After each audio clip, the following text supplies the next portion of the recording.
Hello! Hi. And welcome everyone to D6, where I and Yoshi bring together several friends from across the internet to play on a D&D show. Wait, this is a show? Shit. Yeah, this is a show. It's a show. We're not a live show, but we're a show. Okay, well, I guess so that we're counts. dead. Yeah. Well, we might be dead show.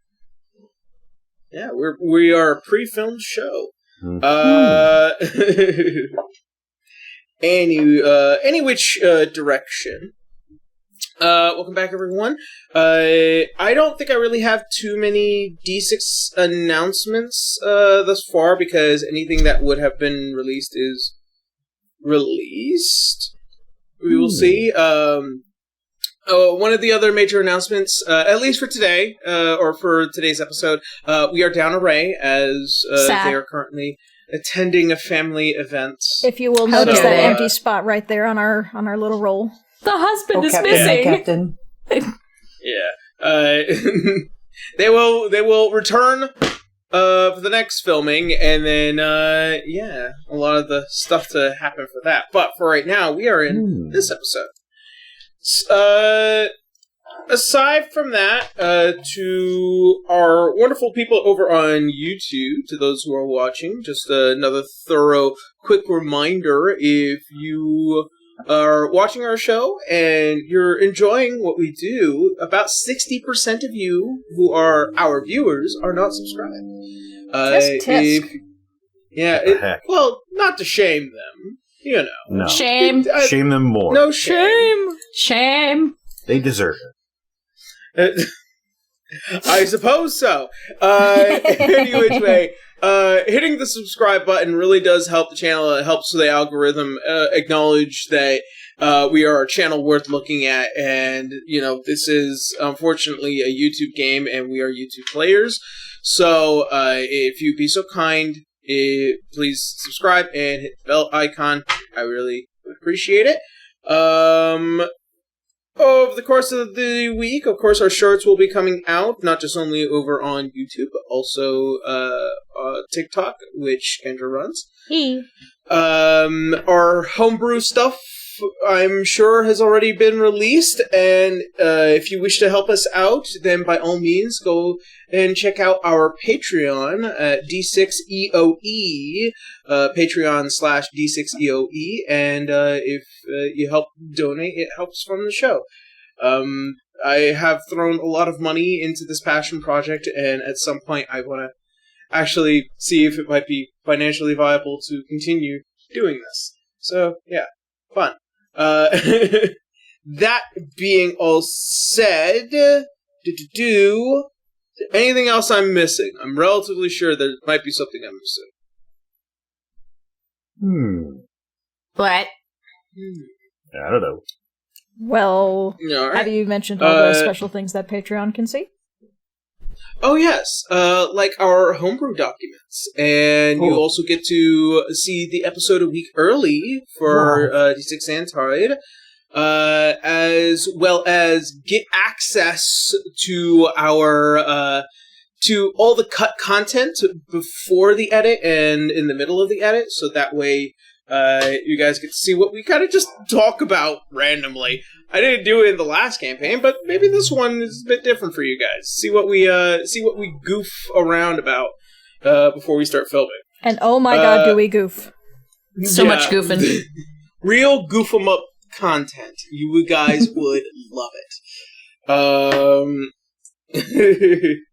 Also, if you donate a certain amount, you get the opportunity to vote for a name for an NPC that will show up eventually. So there's that. All right. Nothing else pressing, I'm assuming? I don't think so. Just that blood moon over the horizon. There's a bad moon on the rise. All right. I won't do any more because that could be copyright claim. That being said, let us get into today's session of D6. false sense of comfort. Gentle.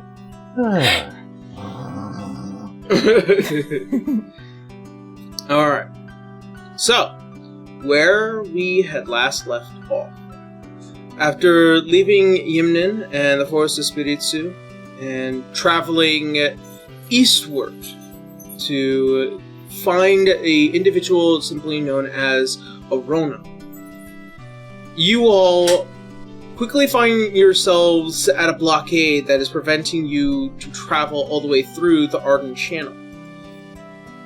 After making way to Fort Arden and begin discussing with some of the local individuals there, you run into an old friendly face, that of Rudius Thatch, and begin discussion of talking to the general who is currently stationed here at the fort in order to find a way through the blockade.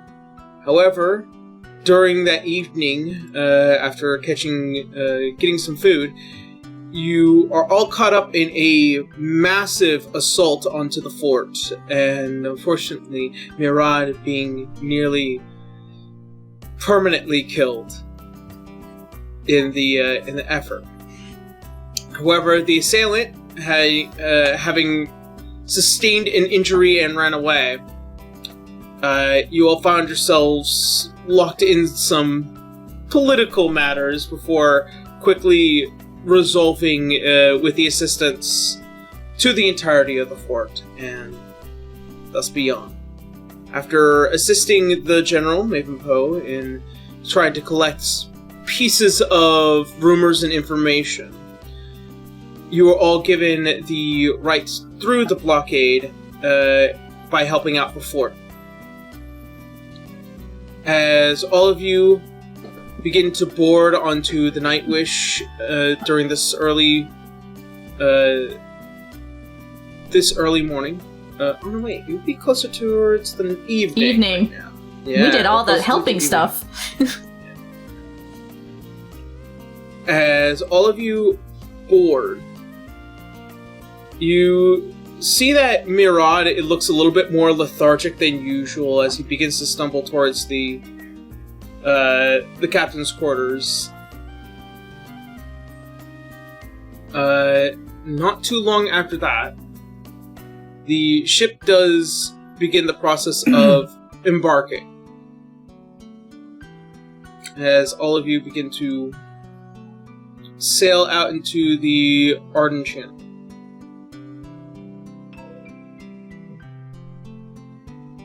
After about a few hours before sunset, you do happen to reach towards the blockade, and having met that sailor from earlier, this is just so that way we're not sitting on top of this for you do hand off the documentation, and you are gladly allowed to pass through the Arden Channel. Yay! At least that was a success. Hooray! Now we're off to the Xi'an Sea. Yeah. And as such, you all start heading closer out towards the east as you now enter the Xi'an Sea after passing in about another hour or so what is this large land bridge that connects both the continent of Alernon and the continent of Wallenstein together. After finally passing this massive land bridge, you all kind of take a stop to discuss the next stretch of your plans. What plans do we have if our captain is, kind incapacitated? Yeah. Well, I suppose the first plan is to make sure that you're secured. Yeah, no, I'm keeping an eye on that. Just staring up at the sky. Side eye. Beyond that, I'm not really sure what we can do, aside from just weigh anchor and wait. I mean, the ship seems to be going where we need to go. I think we just survived tonight, then. Thoughts and prayers. God gives you, like, that side look. Is that supposed to be a joke at the only cleric on the ship? No. Was that a joke? I was ready to pray.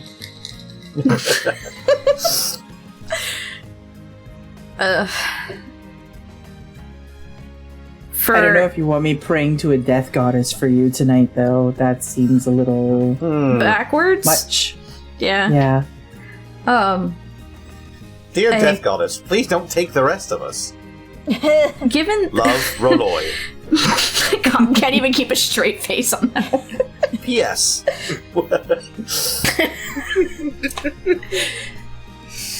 I'll tell her you said hi. Oh, sweet. I'm pen pals with the Raven Queen. I think the best course of action for everyone's safety is that I just stay down below and locked up for tonight. And she just looks at Wenry. I don't want to repeat. No, I understand. I think it wouldn't be a bad idea for somebody to stay up high to keep an eye on everything.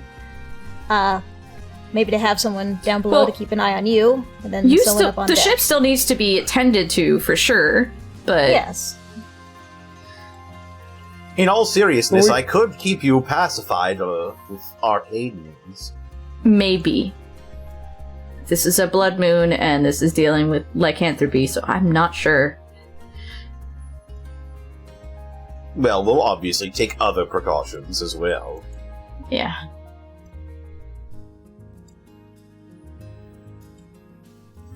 Anyways. Sounds so serious. Because it is. Yeah. Sorry, Rilla, you didn't get to experience her claws. Listen, I have a lot to deal with, including trying to accept the fact that now you're Uncle Roloi in some future, so... Aw, yeah. I think it's kind of fitting. You have an uncle look about you. An uncle vibe about me? Yeah. Huh. You know, the beard, you're a little silly. It's giving uncle. A little silly? Okay, very silly. He's about to amp this up. Oh dear. Now you've done it. Just, I guess we should probably make sure to eat first and make sure everything's set for the rest of the night then. Are we allowed to touch anything in the kitchen? I don't think... It's not like Marad could stop us. And it's not like I can really help you, looks at big-ass hands. No, but when he gets back up, he'll be mad. Well, it's either that or starve, and I'm not about to have you guys starve. Well, given I'm not dead after the fiasco with the Hornsby here, I think we'll be okay. That was just replaceable food. It's the knives. It's his knives. Well, I don't think any of us are going to be too ambitious. Uses a knife on a non-stick pan. Just trying his best to keep a straight face. Just be careful so that way he doesn't turn your bird into, nuggets. Yeah, don't worry. Chimp, give him nuggets. I'm not sure how good he would taste. I mean, there's not too much meat on him, so... Do you really want to experiment with that? The answer's no. Winry will just kind of look at her shoes and not answer that question. Well, if we're going for simple, how about, some eggs? I don't even think we have to touch a knife for that. No, I don't think so. Fry up some eggs? Sounds good. Eggs and rice. Let's do it. Yep. I guess that'll be nice. Omelette au rice. Alright, who's cooking then? Who's gonna cook? Holly will volunteer to make eggs and rice. Okay. Can't mess that up. Give me... I thought so.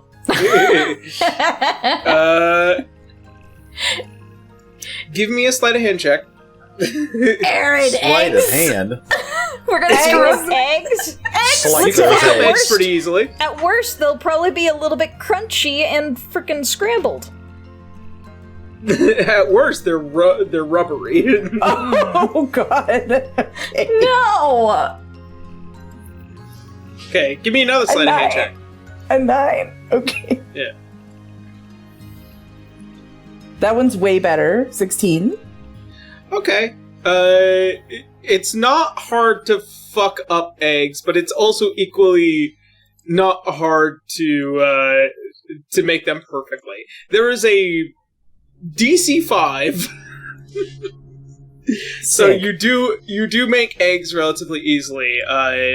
You know, a little well spiced, and you know, salt, pepper, a little bit of and a little bit of tomato sauce off to the side just for it, and then the rice is perfect. It's fluffy. It has the perfect bite ratio to it, and as the night begins to roll from daylight, what are your last plans before the night begins to fully enter? Going straight down to the brig and making sure she is locked up this time around. Alright, let's see. Am I going down? It's up to you. I'm not going to make any of you do that. I think someone has best to bet lock it, but you know. Yeah, I think my best bet is to stay up on deck. Winry doesn't want to say it, but she is a little bit nervous. Alright. If you're going down, ready to, like, subdue her if necessary, then perhaps it's best if you're the one with her, but, like, leave the door up to the main deck open so you can shout if you need it. I'm a little worried about our wizard being stuck with our... I'll be fine! Sure. When have I ever steered you wrong? Well, I'm not going to validate that with a response. Exactly! You can't think of one. This is giving I'm Cotton going so much downstairs confidence. Alright, so Rolo, you head downstairs? Yep. Yes. Alright. When I do, behind me, I'm going to cast, I'm going to ritual cast Alarm. Mm-hmm. And I'm going to make it audible to everyone. So in case something happens and she does get past me, everybody will be alerted to the event. Okay. What's the sound that it makes? Containment breach! Containment breach! Okay. Alright. I just needed to know that. Alrighty. So, Cotton, as you make your way down into the brig and you lock yourself behind the bars, and Rolla, you kind of just take a seat next there, and you can just see just barely out through one of the wooden windows as the night sky begins to change into a certain hue. Portholes. Holly and Winry, Winry, you're on top of the ship, right? Yep. I'm up top. Here's the question. I don't know if I want to be up in the crow's nest, keeping an eye on everything, or if I want to be down on deck. You are a spellcaster. It is fine for you to be all the way up there. You know what? I think I'm gonna scramble up there and keep Hornsby as an extra set of eyes. Reminds me, I'm gonna have to open this document in just a moment. Oh dear. And where is Holly? Holly will be sitting in meditation on the deck, waiting to see how things go.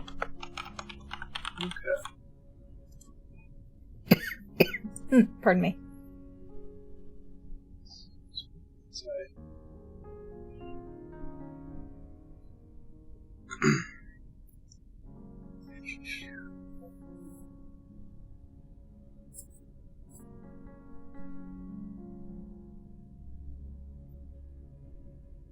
Cotton for a last second though would use a little. We have those little like rings of sending now to straight to Holly, going, "Can you make sure that the captain's quarters is also locked, just in case. Alright. Will do. She Thank gets you. up and goes and locks the captain's quarters. Here's how I'm gonna do it. I'm gonna go across the table. You going to jump Marad in his sleep? No. There's something else happening there, but I won't say. Listen, with the force of the blood moon, who knows what'll happen? Yeah. Some people might like that. I think we all just simultaneously remembered we had those rings of sending now. You can hear me. Cotton, Yeah. I need you to roll me 2 intelligence saves. 2 of them. Mm-hmm. Alright. 16. Ah! Fucking mosquito. And... a 16 and a 14. Because the mosquito just flew in my face. So a 16 and a 14. Alright.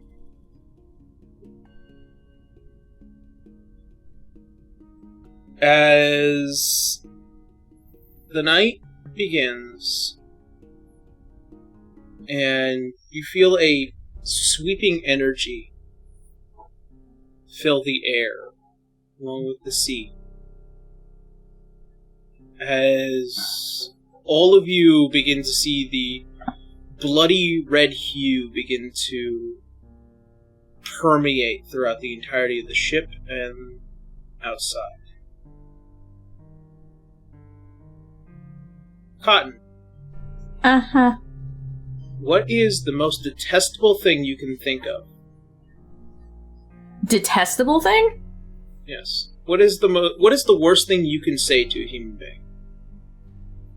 You're asking me? I don't Yeah. know. I wasn't prepared for that one. I don't know. I'm sorry. So, Cotton, you look at Roloy, and Smile. I want you to say the worst thing about Roloy. Fuck! This is hard because this isn't me as a person! Shit! I know! Roleplay. I'm... fuck. The worst thing I could say about Roloy? Mm-hmm. Cut deep. Come on. I'm hit actually me. drawing a blank. I'm sorry. I know, it's so hard to think of bad things you can say about me. No, I'm like legitimately drawing a blank. Hold on, I'm really sorry. Alright. While you're thinking on that, Holly, make me a wisdom check. Okay.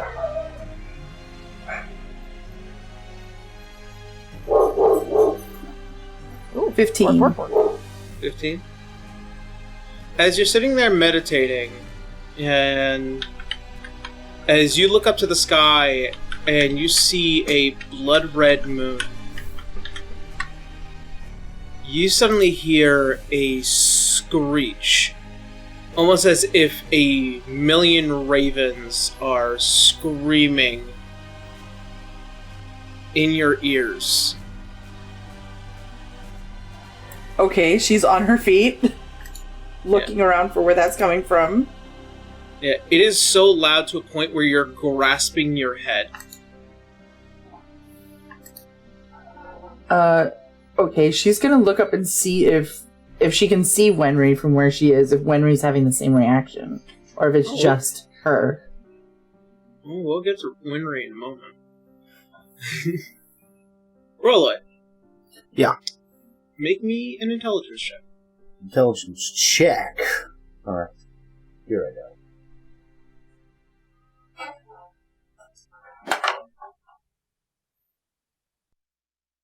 19. 19. You feel there's something wrong as suddenly you feel the shard of Dunamancy kind of pull out itself as it floats before you. As suddenly you begin to hear cracks and the sound of glass beginning to break and fracture. Almost as if there's this repeated beat of...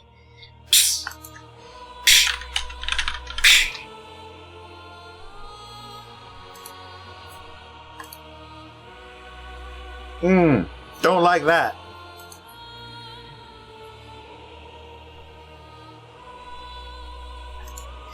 Whatever's in there better stay in there. I'm warning you. And Winray, make me a Constitution saving throw. Oh, of course, it has to be Constitution. Okay. Sorcerer. Oh, phew, dirty 20. Dirty 20? Okay. You begin to hear the sound of 4 whispers trying to enter within your mind, almost as if something is trying to persuade you. As you feel energy is drawn from your body straight into the cling hex. Winter will, probably at the first sound of the whispers, usher Hornsby to perch up higher at the crow's nest so he's out of immediate reach. And she will just try to take a deep breath. Yep. I need you to roll me a d4 as well. Just a d4? Yep, and if it's a 1, you reroll. Okie dokie. It would be a 2, sir. You gain a personality trait. Oh boy! You become more careless. You begin to have less restraint in your words and actions. As long as you're having a good time, nothing else matters. You feel like anyone that attempts to talk you down from being too uptight, and you have to make fun of them. Yeah, whatever. It's not the United States of whatever. Alright. Cotton, have you come up with a good thing to say to Roloi? I did my best. Thank you, Kendra. You're welcome. So this is just a sudden, feeling coming over her, I guess, like everyone else is dealing with? Alright, Cotton was probably looking out the window until, that happened, and it's just, she's not gonna even turn to look at him.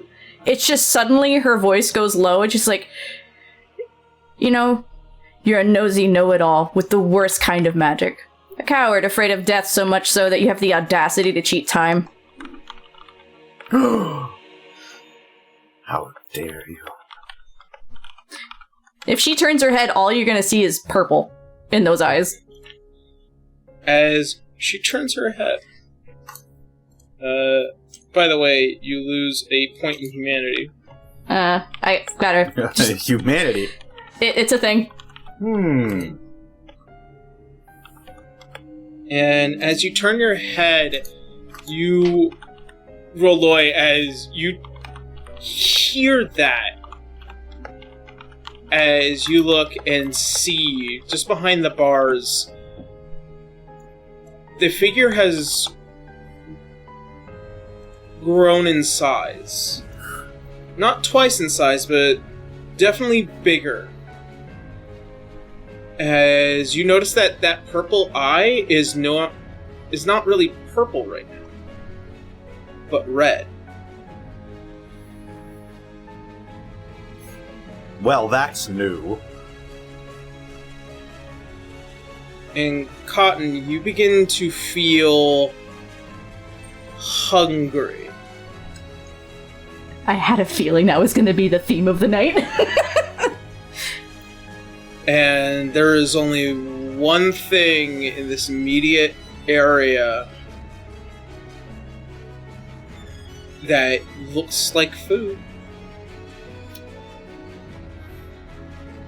Yeah. She's behind bars, but that's not going to stop her, I guess. She's going to swing at it. Make me a strength check. Strength? Okay. Ooh, there we go. Turn off the sound. There we go. 16. 16? As you walk over to the metal bars, as you grab hold of them, you hear the metal bend and creak, Roloi, as she tears them off of the hinge and drops the door. Ah. Listen, I promise you, I didn't know that was gonna happen. Shit. Wonder if we should have splurged for the stronger bars here, but that's okay. Well, we did get chains, but And Cotton, make an attack. Okay. This is 21. 21? That'll hit. no, too high. No, it's too high. And this is with a bite attack. Oh, bite? Okay. Yay! The full force, 11. Ow. Alright. As you spring towards Roloi, as your teeth sink into his shoulder, and you pull back as pieces of flesh are flying, you notice Cotton at this point is losing. And Roloi, you are trapped in a room, not with a friend, but possibly with a monster. We have the rings of sending.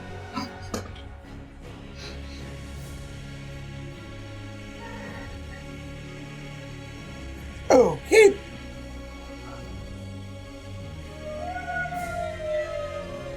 Exactly. The one time a fire truck ever drives around here.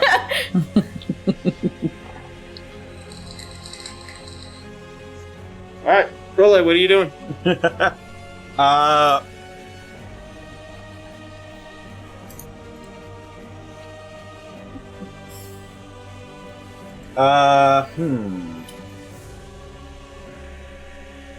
Aside from the red eyes, does Cotton look any different than usual? Yes, she looks bigger and more threatening. Like werebear size going on, as you talk about? She's probably bordering on becoming a large creature. Oh boy. I see. Well, I'm going to first going to cast Mirror Image on myself.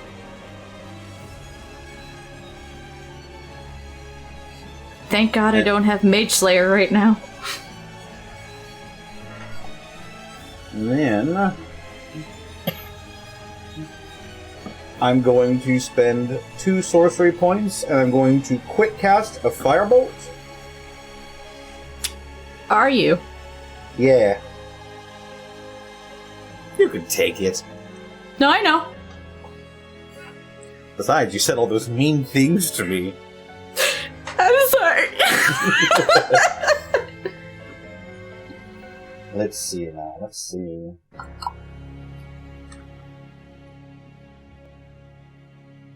Yep, this is gonna be that.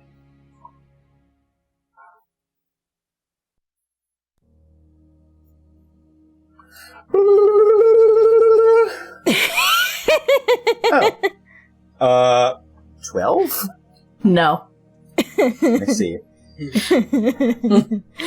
As you go to release a firebolt out of your hand, it is immediately grabbed with the entirety of a claw, and then you just feel as your arm is getting twisted around as the spell fizzles out before you manage to slip out between the claws. Okay.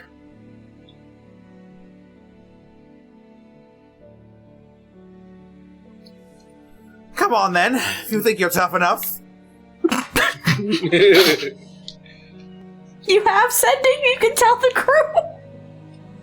I've got this. Alright.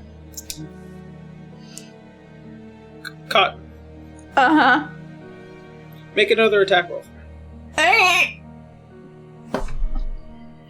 21? That hits.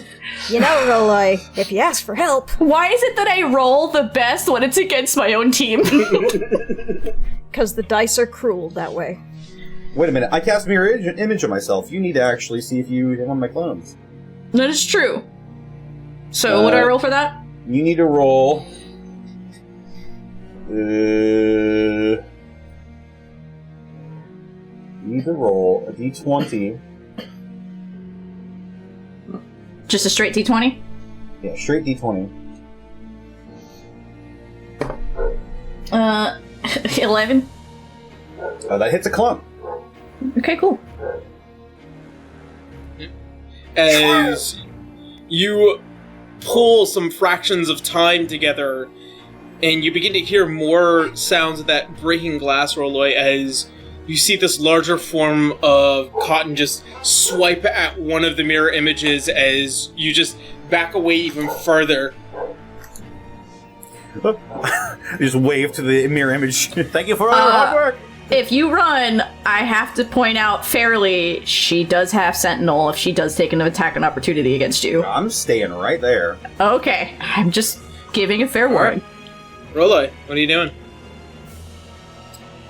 I'm glad you chose Bite, by the way, because Claws would mean I have 2 attacks. I'm going to cast Withered Bloom at 2nd level. So you need to make a Constitution saving throw. Alright. The Barbarian. You had to say it out loud. 11. That fails. You take 9 points of necrotic damage. You're also about to take damage. Nope. Yeah. I'm about to heal. When you take damage from a creature within 10 feet of you, you can use the gift of the Gem Dragon. Well, use it, because I'm about to heal. Cool. You have to make a strength saving throw of 11. Ah. So let's see here. Strength saving throw. Oh, that's a 2. You failed. And you're taking 6 points of force damage, and you're getting pushed 10 feet away. Hey, that was forced movement. That means I can run away now. Yep. As your body gets hit backwards, you hit the door as a burst of psychic energy exits through Cotton. I knew you were going to do that. All you're getting is just snarls and growls from her right now. Yeah. And I heal. For... I can spend 2 hit dice. Ooh.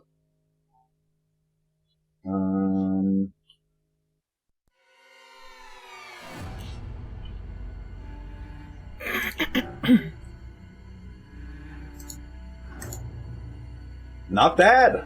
I heal for 12. Ooh, that is pretty good. You are holding up. Alright.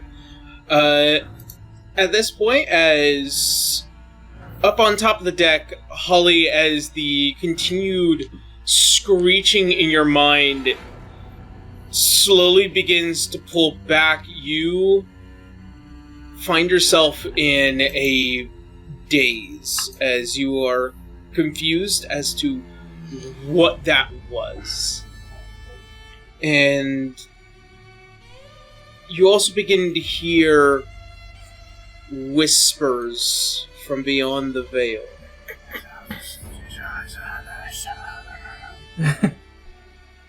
You begin to hear the Witch Queen. The Witch Queen. She rises. She's returned. They welcome her. What? She comes. Who are you talking? What are you talking about? Who are you talking about? As you look out towards the sea, you see as countless bodies floating in the water. All the heads twisted and turned with red eyes looking at you. Therapy. Echo of the Witch Queen returns. Oh, fuck. As you, Winry, you feel the energy down below as there is a massive burst and magical power that is certain to bring a fight in this general direction at some point. Well, come on, what am I doing up here? You make your way down? She's gonna... I wouldn't say cautiously make her way down, but she's gonna make sure she doesn't really slip and fall, but she's gonna get down quick as she can. Okay. As you make your way down and... Oh, Hornsby following. Oh yeah. Hornsby quickly following as he...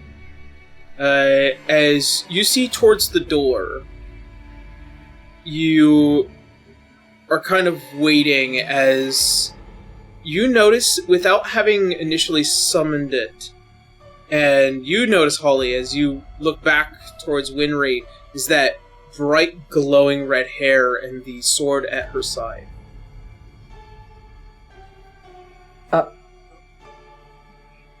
What's going on?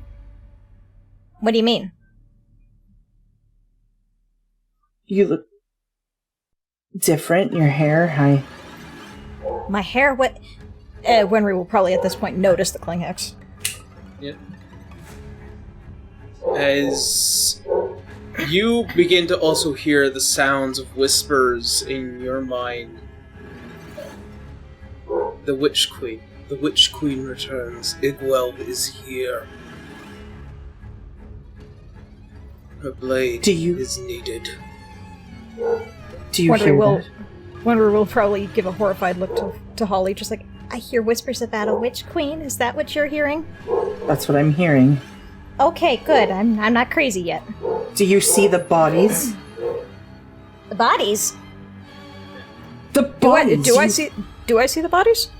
You look out into the side of the sea. There is just the water reflecting the red moon overhead. No bodies. I don't see anything. Oh great, that's just me then. But boy, do I hear them. Who the fuck is Igwell? As it sinks back down. Does that name actually ring a bell? Make a history check, actually. That is a 14, sir. 14? There's probably some book somewhere that has spoken about Igwell the Witch Queen. As far as most stories go, she was a powerful sorceress. And in the course of a time, she just suddenly disappeared.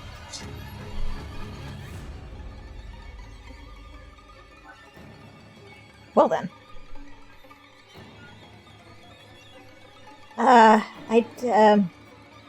Holly, this doesn't seem very good.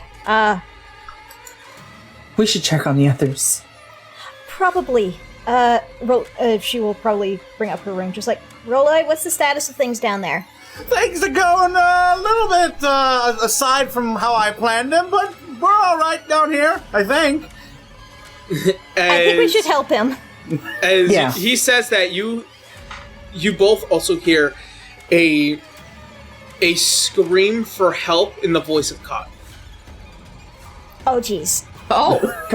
Coming from down in the below decks area? No, from the ring. Oh, okay. Oh, dear. We gotta... Yeah, let's boogie. We gotta go. Yeah. Yep. Let's bounce. Before you guys can get below deck, Cotton, make another attack roll for me. Okay. Do it. Come on, you pansy. 22? 22? That hits.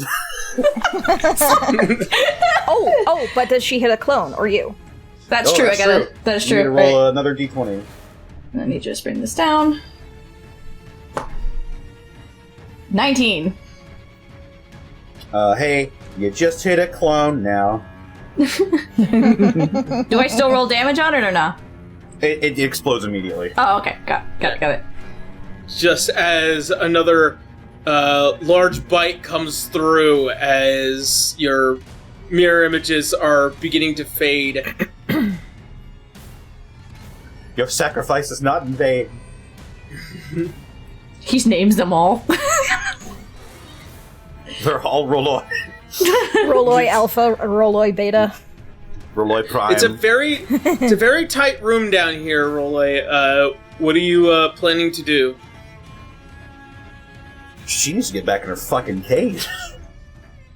I'm going to hold aloft the Ring of Spell Storing. And I'm going to cast Tidal Wave. Oh.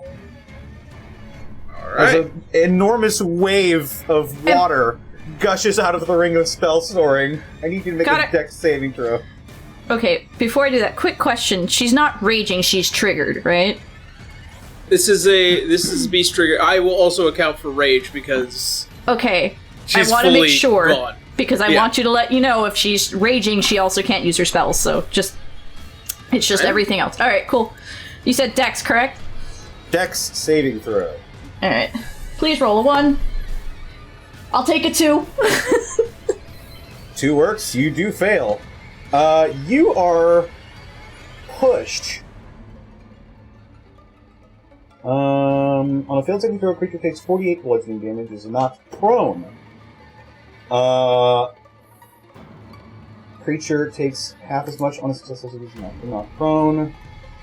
Yeah, you're not prone, you take... Oh, I have advantage on Dex. Hold on a second. Oh my god. Oh, dear. Right. A natural 20. Natural 20? Mm-hmm. Alright, well, you're not knocked prone. You're also taking half of 23 bludgeoning damage. You said how much? Sorry? Half of 23. 11. Okay.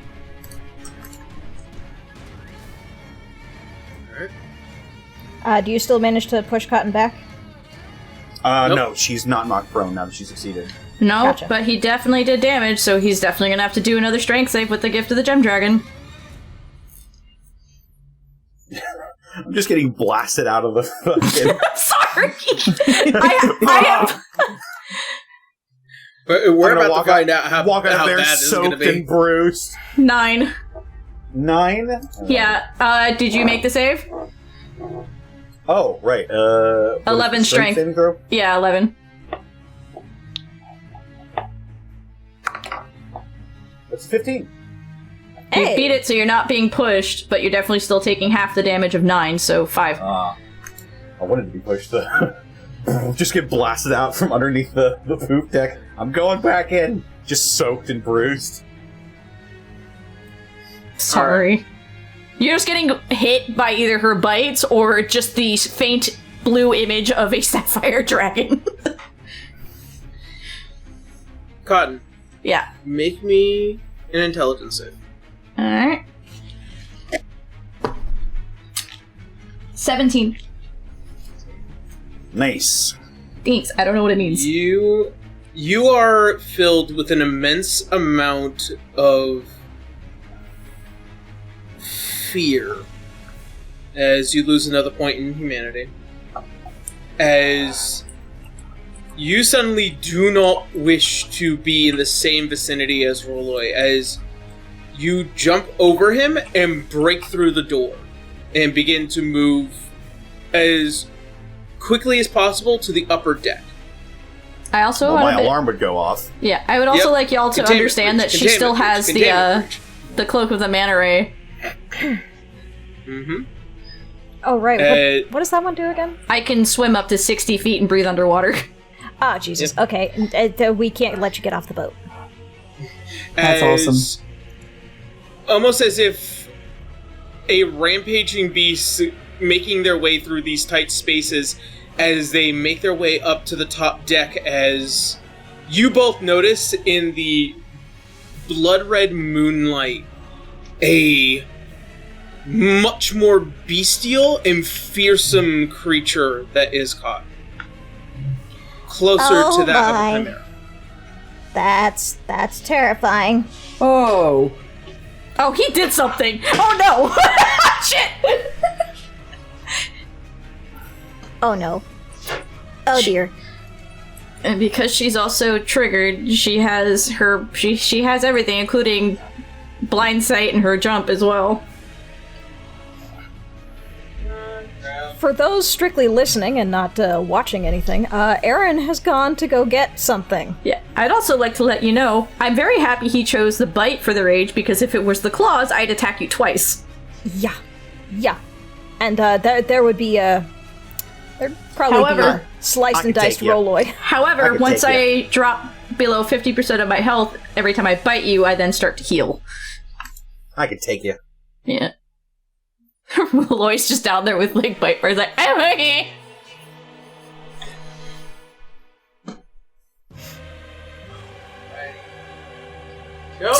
Surprise, guys! I have your boss battle today. Oh, what is that? Oh, it's you. It's also very dark. I'm gonna need a close up of that figure. Oh, I can definitely do that. The lights are off. Wow. what in the? It is dark. I thought you'd have at least a red light today. I could. Just a moment. Unprepared, 5 points from Gryffindor. Usually I have this plugged in. Would Gryffindor be the type to do lighting, or would that be more Hufflepuff or Ravenclaw? Somebody in the theater arts, help us out here. I mean, the twins were Gryffindor and they did the fireworks, so... That's true. That's true. The Weasleys were very talented in that respect. But then we've got Luna. Is she Gryffindor? Or was she Hufflepuff? Luna's a Hufflepuff. Okay. I think. Shit. Don't quote me on that. What is that? Menacing. I know, but like, I'd like... Is there a way to bring it to the camera? Just so we can see. So we understand what we're looking at. Oh, Lord. Ah, yeah, that's, spooky. Listen, I'm having a bad hair day. Luna was a Ravenclaw. Ah, that's right! Anyways. Alright. Sorry. It's okay. As she fully enters within this space, I need everyone now to roll me initiative. Okay. Of course. Beans. 9. That's a 7 for me. The way I watched it roll off of the 17. Oh. 8. I'm sorry. 11. It was like, should I turn over? Yeah, might as well. Roll this one. Wait, did I have to roll the initiative, or you are now? No, this is for something else. Don't Oh, worry okay. about it. Alrighty.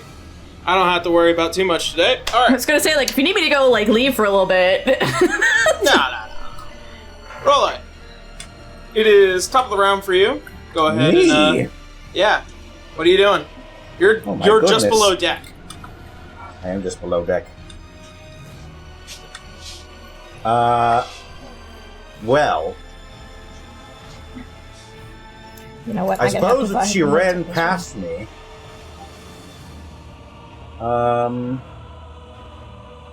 Well, I she did. jumped over you. Yeah. So I don't know if you're able to pull an opportunity attack off of that. Okay, let me put it. With what weapon? He was also pushed, like, I can headbutt 10 her. feet away. Boom. Well, let me... Just for clarity, you were pushed 10 feet away, but, my jumping distance is tripled when I jump if she did that, so I don't know if that's what happened here. Well, I'm going to try and slow you down a little bit. I'm going to cast Slow. Alright. And I'm assuming as you're kind of just rounding the stairway. Yeah. Second argument. You're gonna be right there. Oh, I'm in the Not water. It's Not okay, water just yet. just summon Mobius, you'll be fine. Did you see that shit, Mobius? Did you hear what she called me? It's all true, but... So what do I gotta roll if you're casting slow? Wisdom saving throw, please. Okay. Please roll a 1. I'm asking you nicely today. An 8. You're slowed. Thank fuck. Your AC is reduced by 2.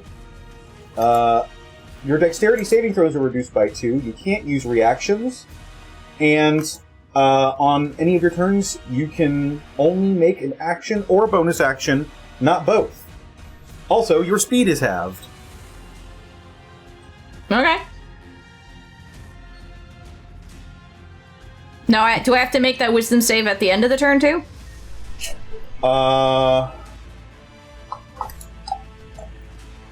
A creature affected by this saving throw makes another wisdom save at the end of each of its turns. Okay. Just want to remember that. Yeah, that's all I can do.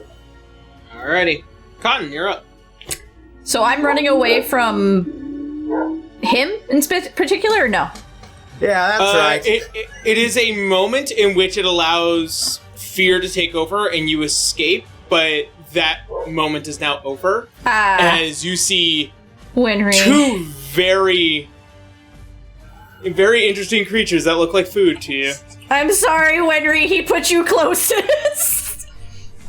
It's okay. It's okay. I think I might be able to get out of this.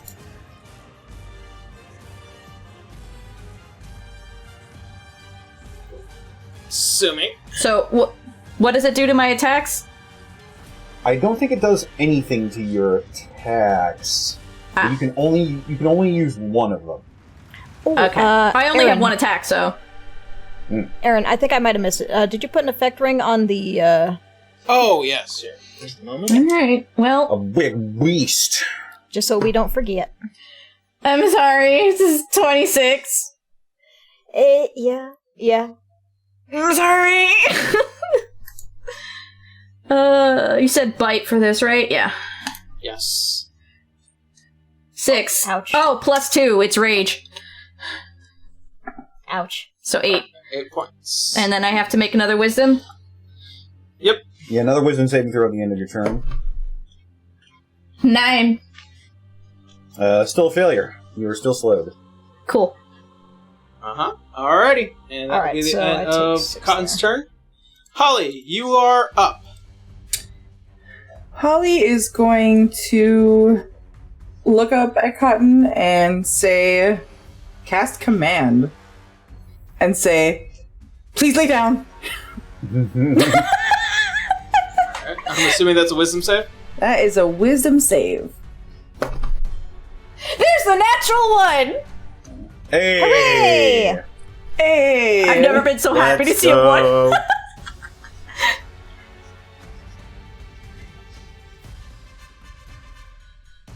Please lay down. So that should keep her prone for at least a turn. Alrighty. That's all you're gonna do? I think for now, yes. Alright, Winry, you're up. Alright, what can I do in this situation? That's the question, isn't it? Alright, oh jeez. How do I play a careless Winry? Strike at her. Alright, You're well, having fun. Fighting is fun. Yeah, I guess so. I guess it must be pretty fun. How about I use a, oh, that might not be a good idea. Let's use a shocking grasp. Alright. She is soaking wet now. And that is a 21 to hit. Will definitely hit. Yeah. I'm not wearing armor, though, so that doesn't affect me in that sense. Alright, and that is 12 lightning damage. I have advantage on the attack roll if the target is wearing armor. No, have to. I'm not. Target is wearing. Okay, yeah. Sorry, just making sure I got everything there. Yeah, and, I was just letting you know. And upon successfully hitting you with a shocking grasp, tag, you're hit! And she will take the opportunity while you're prone to take off to the upper part where Holly is. Before you do, make me a wisdom saving throw, Winry. Everybody's rolling wisdoms. Oh, phew, that is a 19. 19? You feel almost as if it would be welcoming to attack them again. As you feel the blade call to cut this threat. I called it, Caleb. I called it. As you manage to pull yourself away from that, as taking a moment, you then make your way up over there, and that'll be the end of Winry's turn. Will it? What about Hornsby? Do you really want Hornsby to be right there? No, I don't want Hornsby to be right there. I imagine Hornsby is probably a little bit more cautious than I am, and probably sees this big thing as just like, ah, crap! Scrap! Cotton just expertly descales him. Oh no! Alrighty. Is that it for Hornsby? I believe so. I believe his animal sense is a little bit more, get the hell out of there! Rolla, you again begin to hear the fracturing of glass become even louder, as if something is bound to break through. Alright, calm down. As you're beginning to hear almost as if the sound of revving and a well up of energy. Revving? Mm-hmm. Like a chainsaw? No, it's either a chainsaw kind of or some weird motorcycle motorized vehicle. Yeah. All right. Somebody's on a jet ski. Roll away. It's your turn. I probably ought to see to that. Just looking at the Shard of Dunamancy, does it appear damaged outwardly at all? No. Okay. Does this seem like something magically I could begin to start quelling? You can attempt to make an Arcana check. Alright. Arcana check.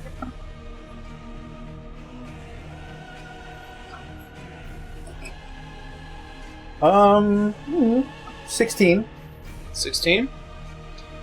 As you begin to try and use magic to try and contain whatever is inside of it, there is no stopping it. There is the constant sound of breakage and a faint screaming in the background.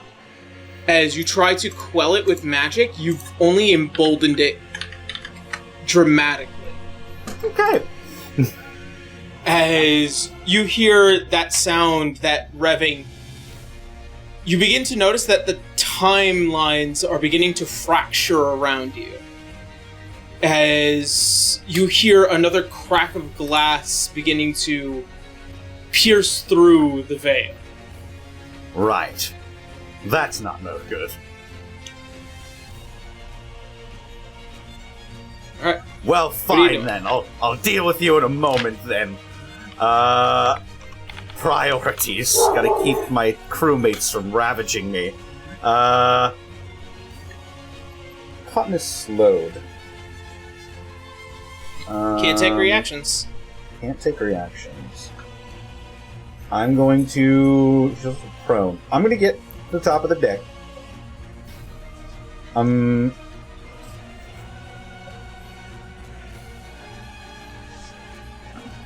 Yes. I do have 35 movement speed. If I could just get a little bit over to the. Yeah, there we go. That's good. Just out of immediate reach. Out of immediate reach is all. I'm gonna hit her with a level 1 magic missile. Pew pew pew pew missile. Just gotta make sure she's as weak as possible for what I'm about to do. Sleep. So Cotton is taking 4, 8, 13 points of force damage. Okay. That's it. Alrighty. That's all for now? That's all for now. Next turn's gonna be a doozy. Okay. So command is done now, I'm assuming. It was for 1 turn.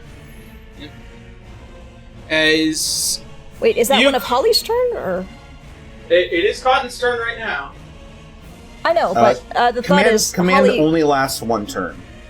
Yes, but the thought is Holly's turn was right after Cotton's. Does it end on Cotton's turn or Holly's turn? Yeah, that's my question. Why we have resources, one sec. I can tell you right now. It just says 1 round. Yeah, you issue the command and then... Well, it says it ends... So because I used grovel, it says it ends your turn. But your turn is before mine. So I guess it ends on me? So it takes effect on the affected person's turn. Okay, so but it only lasts for 1 round. So this was the whole round? Yeah. Okay. Yep. So now I just have to do what I gotta do now. Mm-hmm. Alright, As you stand up, I need you to make me another intelligence save. Okay. Beans. 16? 16.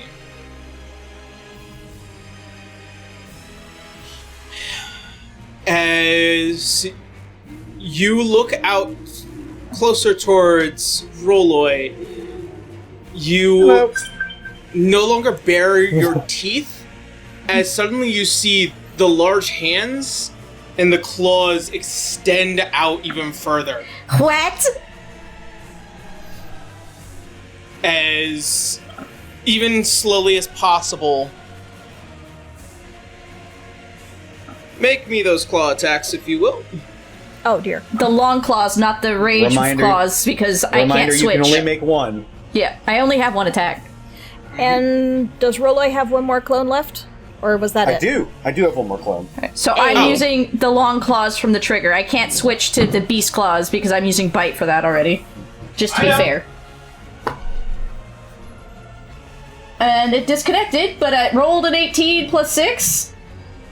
Alright, well, So 24. You need to roll another d20. Yeah, I'll see if that hits a clone. roll it on here because I gotta reconnect it.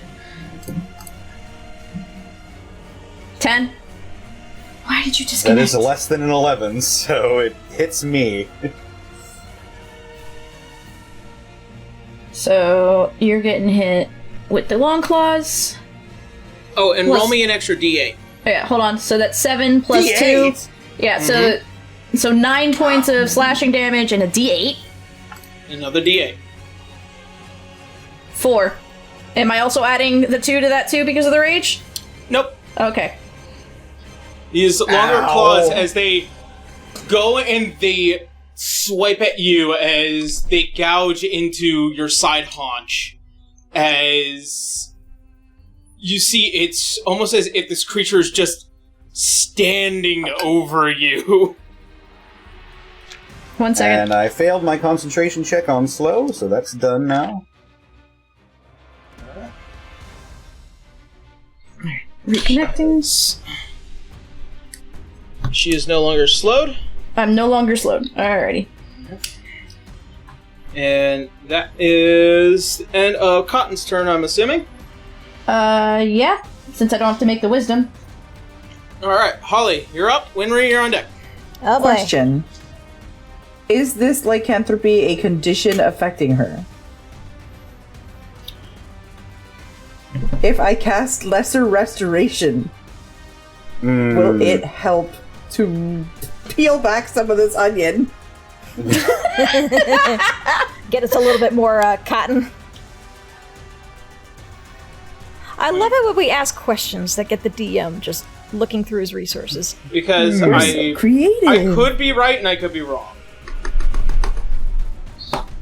Restoration? I feel it in my gullet. He's gonna say no. It will have to be a no because it only affects blinded, deaf, and paralyzing poison. Yeah, you're looking for... It's a status cure, not really a cure. Well, lycanthropy is... Okay. It would have to be probably like a more powerful restoration.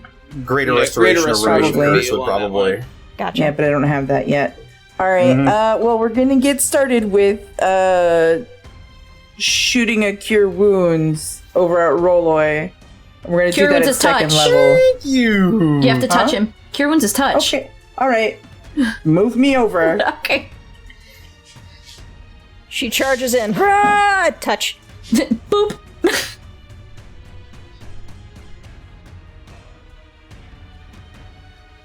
Alrighty. Which Wenry appreciates because she doesn't like having her cling hex making whispers with her friends nearby. Thank you, dear. Your I'm mother still smothered worried other about players. you. We'll get to you in a second. Too! Yeah! You're problem Me number later. 2. Thank you, dear. Me too. She runs over, gives Roloy that. Let's see what you get. 15 total health back. Ooh, nice. Getting you I back up. greatly appreciate that. And then she's gonna turn and focus on Cotton. And she's gonna put her hands up and gently touch her and go, Cotton, please. Try to listen. Please remember who we are. She doesn't want to attack her. Make a persuasion check with disadvantage. Oh. Okay, don't get any. Okay, 2 of the same. 2 9s. My god, I had this experience while I was playing Baldur's Gate 3. Yeah. I rolled 2 10s. Yeah, you rolled 2 10s twice. Twice, yeah. Crazy. That is Well, crazy. unfortunately, you feel like your words are falling on deaf ears as they become more bestial as the minutes prolong. Okay. Was that free action because it was just speaking, or is that going to count as my action for the turn? A check like this is usually a free action. Okay. So then I will hit her with a Ray of Enfeeblement. What does that gotta do? 1 second.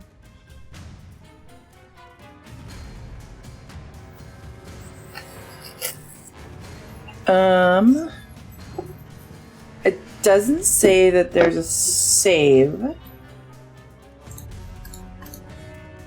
But basically, you do half damage with any weapon attack or attack that deals with the strength modifier. I don't know if her claws count as weapons. I don't know They how are she's weapons. built. Okay, so then any weapon There's a con that save uses for the this. strength modifier. There is a con save, Yeah. Yeah. but that's at the end of the target's turn. That's End to of save each against it at the end of the target's turn. Ah, yeah. The way that the wording it describes it happens, it's kind of like the irresistible dance spell. Basically, you just make somebody dance for an entire turn, and then they have to save after their turn. It doesn't just stop. Yeah, so for at the very least, they can debuff you. Yeah. So, alright. I will consider that magical effect. Oh. I don't want to kill you, girl. Alright. Win rate. Okay, before I do anything here, Connor, how much do I have to whittle Cotton down? I'm at That 6. depends on how much. It depends on. You're Well, at 6? Yes. Oh my. We've been at this for a little bit. I guess more than I thought. Okay. I've been doing all the work. And you did an excellent job. Thank you, Roloy. Yep. Winry is going to cast Hideous Laughter. Yes. She's going to aim her Cling Hex towards Cotton, but use the spell. Cotton Wisdom can understand 16. common right now, right? Even in this form? She would understand common, yeah. Okay, so what's She the spoke save? common earlier.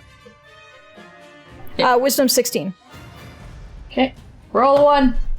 That's a 3, All I'll right, take it. you are now prone Again. and laughing. Alright. Sasha's hideous laughter. And at the end of your turn, each time you take damage, you're going to have to make another. Actually, you're going to have to make another saving throw at the end of your turn. So I have a lot of saving throws to make at the end of my turn if Roy doesn't just end this. Alrighty. And Let me with that, Winry, make another wisdom save. oh boy, my turn. Please pass it. That is a 22. Thank God. Ooh. 22. Again, you feel compelled to try and attack as you suddenly feel as if the blade is now trying to jump towards Cotton. And your mind is feeling as if something's trying to crawl over and take something as you begin to hear in your head, oh, so that's where it is. Where what is? My weapon. Your weapon? She talking to herself. Yeah. Yeah, I imagine at this point Winry's talking to herself.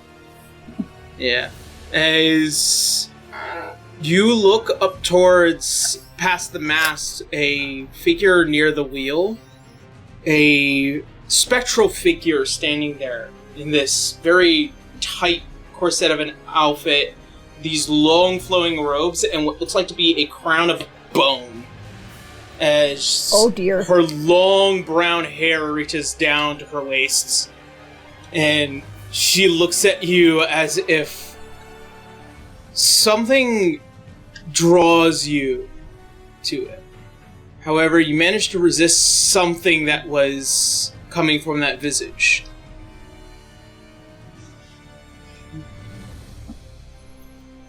Alright. Winry will probably It's now- snarl at the figure, which I'm not sure anybody else can see. Probably Holly. She was paying attention. Little busy. I'm a bit busy at the moment. I'm a bit busy at the moment! It is now top of the ground. Roll it. You feel that swell of energy coming from your shard.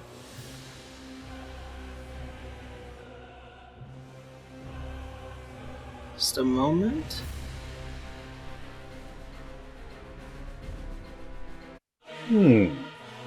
Oh. As you suddenly try and grab hold of the shard and it becomes too hot in your hand.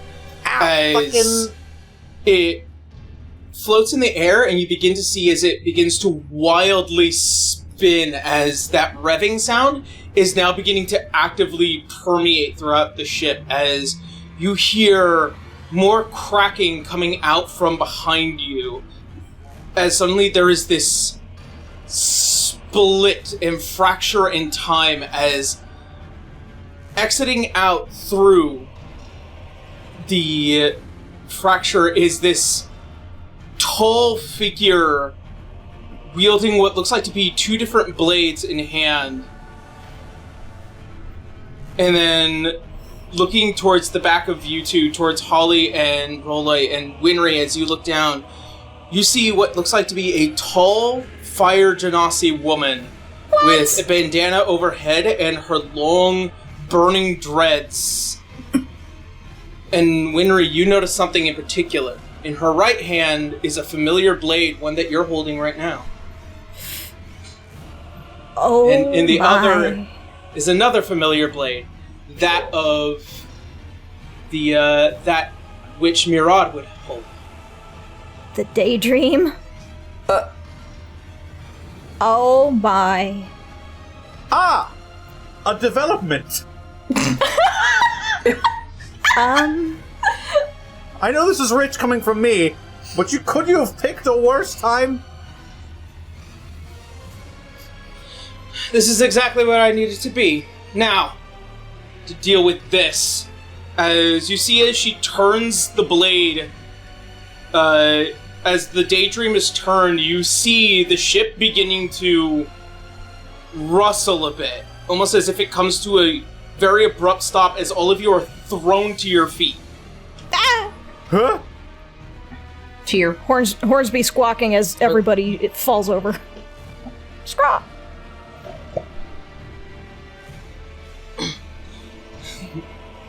As the ship comes to a very abrupt stop, she is going to use her ability with the Daydream and command the ship to grapple a figure on it. As she does, you see all these knight-like ropes beginning to descend and crawl around the body of Cotton. And I need Cotton to make me a strength saving throw. Strength? Oh, okay.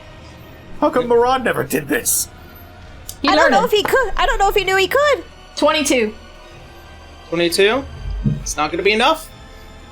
As What? Dang. I can't fight a whole ship. As several ropes not only just grab around your arms, but they also encase the entirety of your hands and legs as you are then pulled aloft off of the ship, as then you are hung there almost as if caged fully. As you are hanging there, you begin to angrily try and snap and move as quickly as you possibly can. However, you are contained at the moment. She's And like an angry furry pinata. You are restrained, and you are also stunned. Also, I gotta make a bunch of wisdom saves just now, don't I? Mm-hmm. Bad girls go to air jail. So it's what? Okay, hideous laughter is wisdom 16. Okay, there's a lot. You guys gotta help me on that. That's an 8, and then what was the other one? Another wisdom as well? Or no, con. Was the con save? 16. Yeah, for Raven Feeblement. Con save. Yeah. 16. Yeah. I believe 16 beats Holly's. Yeah, DC. it does. Yeah, my DC's 14. Well, fine. She's stuck. It's okay. You're stuck and cackling. And with that, also, Cotton, I need you to make another intelligence save. Alright. 6. Well, would it not have gotten around to my turn before this last one?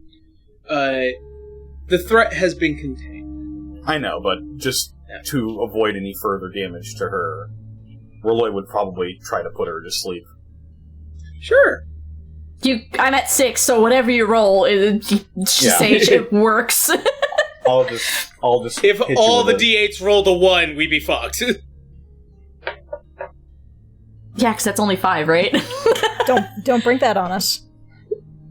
If he rolled all 1s, with 5 of those, I'd just walk out of the room. Hang on, let me. I would forever exit.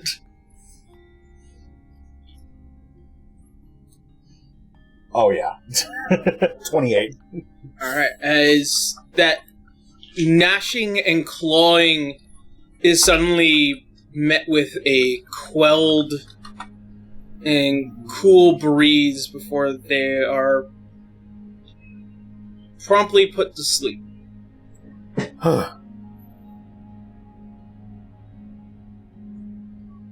And the three of you are left there standing with another figure before she looks at all of you. Wenry will probably turn her gaze to the prior figure she saw. The lady with the crown of bones. Oh, she's gone.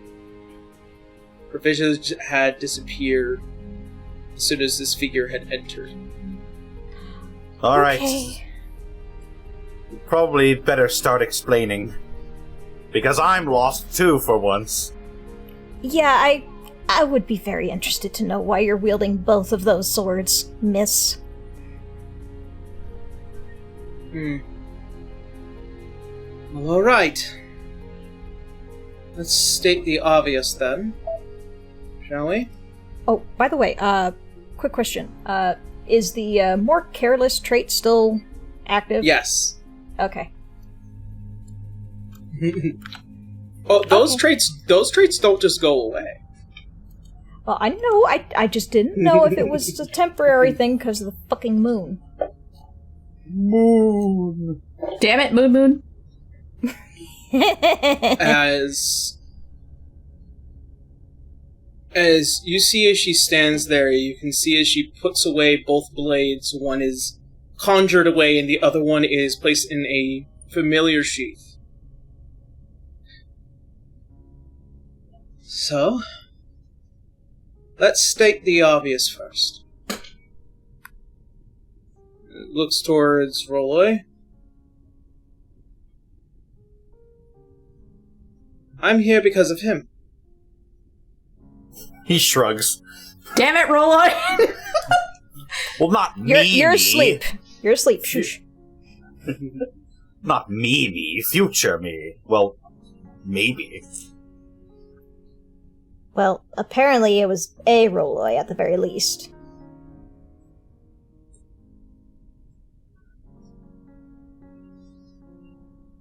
As she goes to try and look up towards the held aloft cotton in this very bestial form. I never thought I'd be imagining myself standing before something I was so scared of for so long. Ouch. That's right. As she goes and grabs the sword, you see she moves the blade. You feel the ship once again leaving and moving forward. Right. As she walks up towards the top deck and grabs hold of the wheel. We have someplace to go first. As she spins the wheel and you guys start heading southward. Is no one gonna ask who she is? You're just gonna take command of our vessel? Well, obviously she has the daydream and knows how to use it. Okay, I understand that, but she just comes out of nowhere, takes command of the vessel, and we are all just standing. Who are you?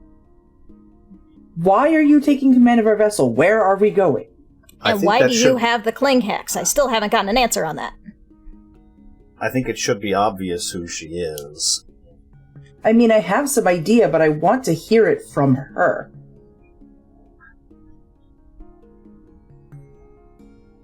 As you see as she looks down towards all of you. Then I suppose to clearly put it, I am Zara. Wenry's eyes go wide. She's sitting there just like, Remember? you were my a little dream? girl just a few months ago! Rolloy, what the hell have you been messing with? I don't think that's the same Zara. Again, not exactly me.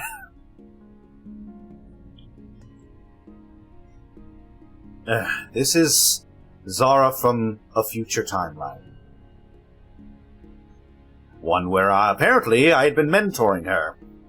One where apparently I'm probably not around anymore, given that blade there.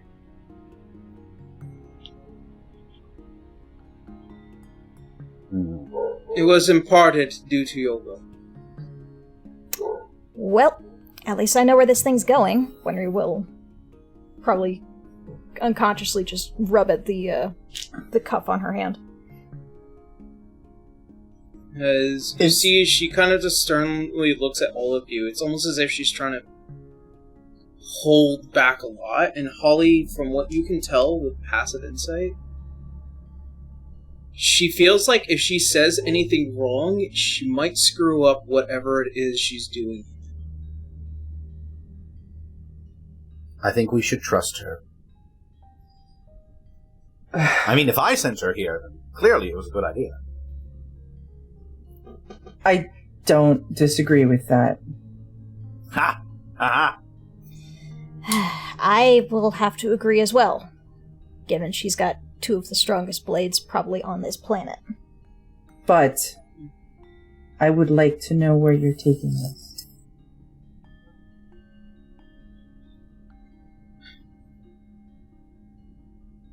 All answers in good time, Auntie. Auntie! Auntie! Auntie? Wait. Well, Roland looks then. over at Holly. Wait. No. You two? No. No. I have a feeling you're also an auntie, Winry. I don't think that this is a marital title. Oh, no. This is definitely an adoptive title. No offense, Roloy. You're just not what I would imagine. For a moment, I thought that was Chris. I think that hurt me more than what Cotton said. As I don't think you would like to be what I would imagine. If that helps any. Sure. Let's just stop talking about it. Sure. Holly, hides, her face a little bit behind her hair and, looks away. as you guys begin to sail southward throughout the night, as there is still that strange feeling in Eminence. However, something feels unleashed and unlocked as Blood Moon comes to an end and the night continues on quietly and eerily as this figure who seemingly doesn't want to fully talk about what is going on, but they still look at all of you almost worried.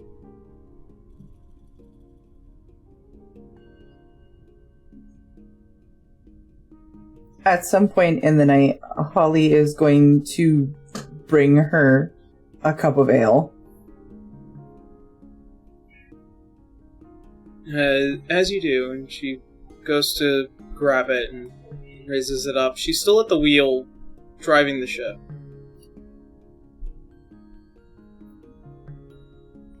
Are you okay? Not exactly, no. I can sense the bated breath.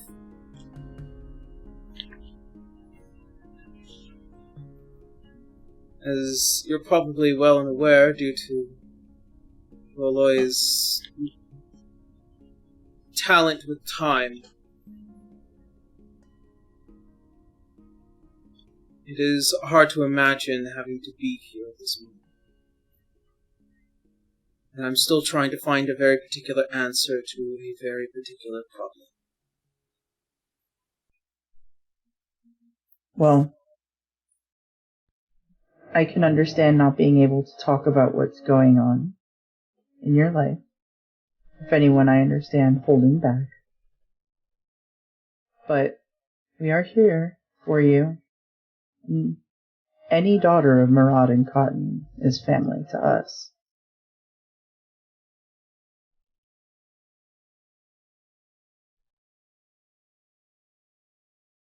It's well and appreciated. However,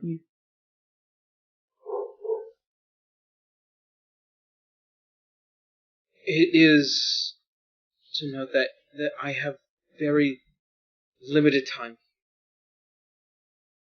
Whilst I always have appreciated your words and wisdom, right now is probably more complex than I would have initially thought. Just don't get lost in it. That's what I'm trying not to do. By morning time, my mother will awaken.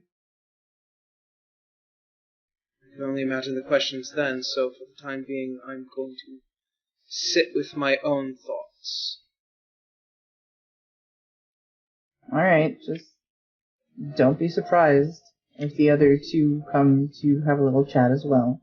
You are a curiosity right now. That's very true. You see as she throws back the ale, almost professionally in a way. Hell yeah.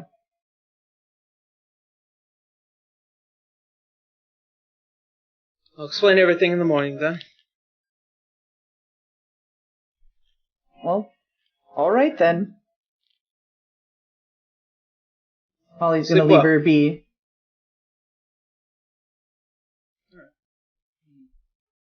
As you go and find rest throughout the night.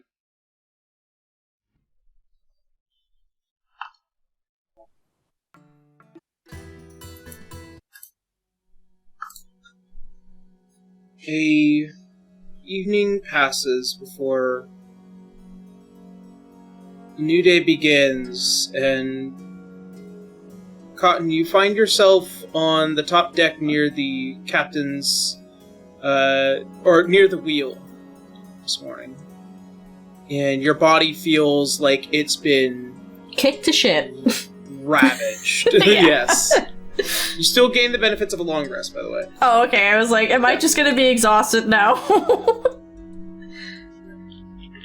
And All of us get the I long rest? imagine she's trying to sit up and you just hear like the accordion like sound of someone's back cracking after sleeping on the floor.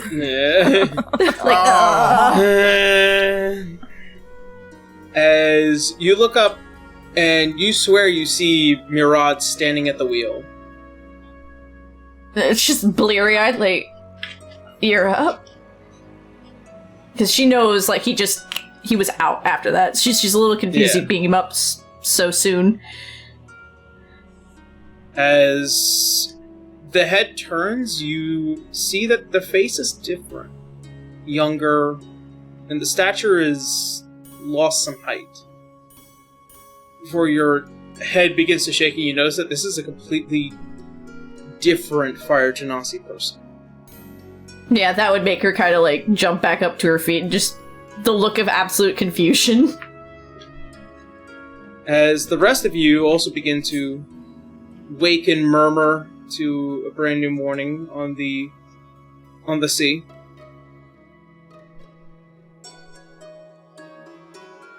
Murmur. Oh boy. Well, I suppose we should go check up on Cotton. She probably has a nasty headache after everything. Oh, and she probably do. I think I've got a nasty headache after everything. It's true, you did get knocked around quite a bit. Yeah. Put a little whiskey in your coffee, you'll be alright. Oh. That sounds good.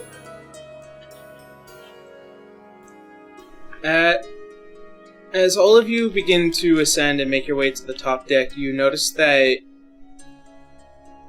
Zara has yet to fall asleep as she is still steering the ship forward. As you all climb up and see that Cotton is awake and staring at this figure from behind. Very confused. Alright, well, the first questions first.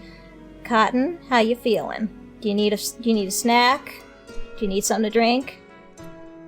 I'll be fine. Thanks. Hanging in there? She tries to, like, turn, but her back cracks again. Yeah, ow. Does she remember what happened last night? Or is this different? Make an intelligence check. Just a check. Save. A check. Okay. Well, regardless, it's still just a +1, so. Ooh, a dirty 20. Nice. There are images, and everything's starting to kind of fall into place, but also there is a different memory, something else placed in front of you. A massive, large cat-like creature kind of always following you around. Huh. She'll put that in a box for now, but the guilt that hits her, she just looks at the rest of them and just... I'm so sorry. I thought that cage was gonna hold me. We all knew what we were getting into. Did we you? learn a little every time. Now we know to get that thing properly fixed up. And make sure it's a little bit more sturdy. Besides, if you do bring it again, we'll just do what we did this time. Speaking of, Wenry would have probably mended the door, so everything is good and still functional right The now. poor ship's like, ow, that hurt. Wenry just patting the wall, just like, it's okay. Holly's gonna lean over and go, "Hey girlie, how you doing? You haven't slept." We're almost to our destination, I can assure you. Alright, but you better take a nap. Okay, but Yeah. first, who is this? First things first, As she goes and, pauses to everyone. Captain Kidd. If you will. For now. Wenry will, I love the Chrono will Cross. will have remembered that nickname as the one that Zara used when they were Yeah, in the she did underwater city. They kind of did tell Cotton and Winry that. But whether or not Cotton realizes that Captain Kidd is Zara. Is that a history check then? Sure. Okay. So I would generally say I wouldn't know, but Cotton was there for that. If Cotton was there for that, she would remember. Oh, okay. So then, is this person looking familiar in a Very strange familiar. way? I want to say I know you, and it's bothering me. Alright, well, Cotton, you know how Roloi does this weird time magic stuff? Yeah, oh, yeah, I'm so sorry about what I said! Yeah. Huh? Oh, it was all true. By the way, you're a sobby, sappy, self-loathing, self-proclaimed scientist. Well earned. Oh boy. No, I deserve that. Call it a trade of blows. So, yeah, But time magic. she was literally a beast when she said, No, I wasn't yet. So, yeah. A beast capable of speech and hurting more than my theory. "Okay." So, But you're still standing, so. cool. Now back to the other part. Yes, I know you do timey-wimey stuff. Timey-wimey stuff affected Captain Kidd. Captain Kidd is here. Timey-wimey. Long story short. I'm assuming everyone's actively trying to make it so that she doesn't know who this is. Probably. Okay.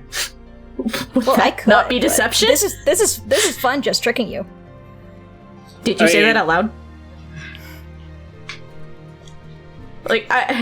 What do you mean? I didn't say anything.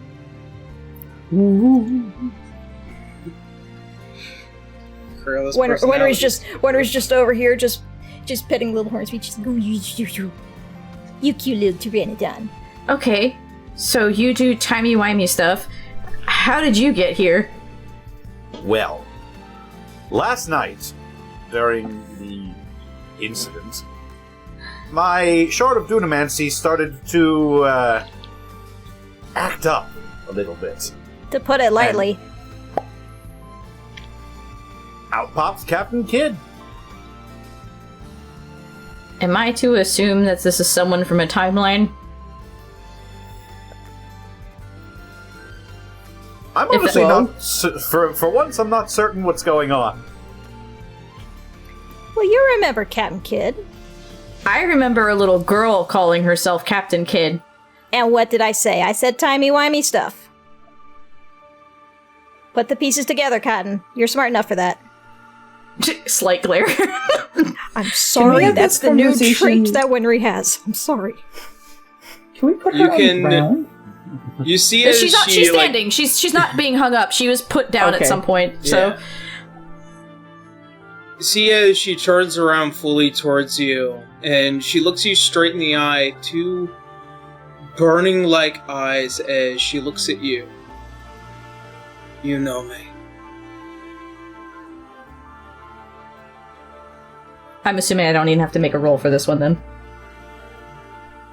Yeah, the confusion would be there, and then it would just slowly dawn on her, and those eyes go wide.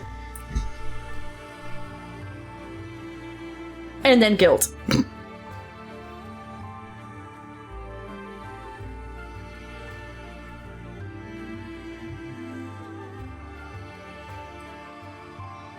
Because of that guilt, though, because we're from this timeline, all she knows is everything that's happened up until this point. So, you would think that generally the normal response would be to hug that person, but she's too afraid to. See as she goes and kind of leans against the wheel. I suppose now would be the best time to start explaining things. At least everyone's awake. Well, not everybody. Where's the captain? Is he down below still? Is he sleeping? Yeah. I wouldn't bother him for now. Okay, fine. Whatever. So allow me to explain the exact reason why I am here.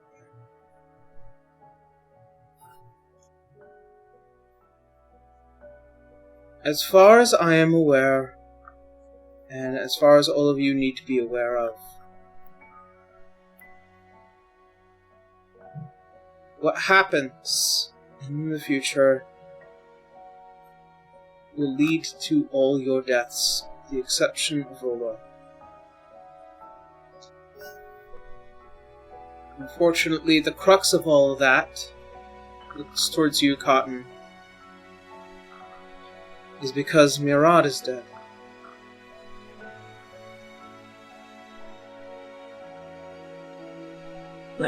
Like, dead? Dead? Right.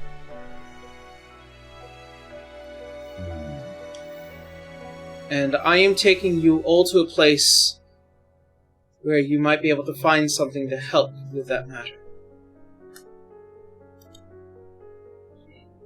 Well, I'd like to be alive a little bit longer.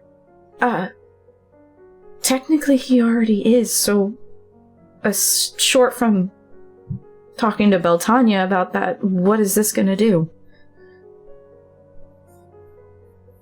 Fortunately, that's what I can't tell you. Because if I do, it won't happen. Yeah, understood. Well, we'll just have to trust you.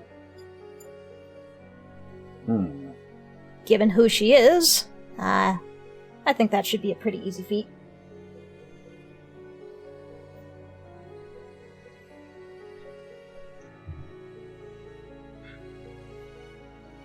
As you see as she kind of steels herself again and takes to the wheel, and you begin to still travel down south.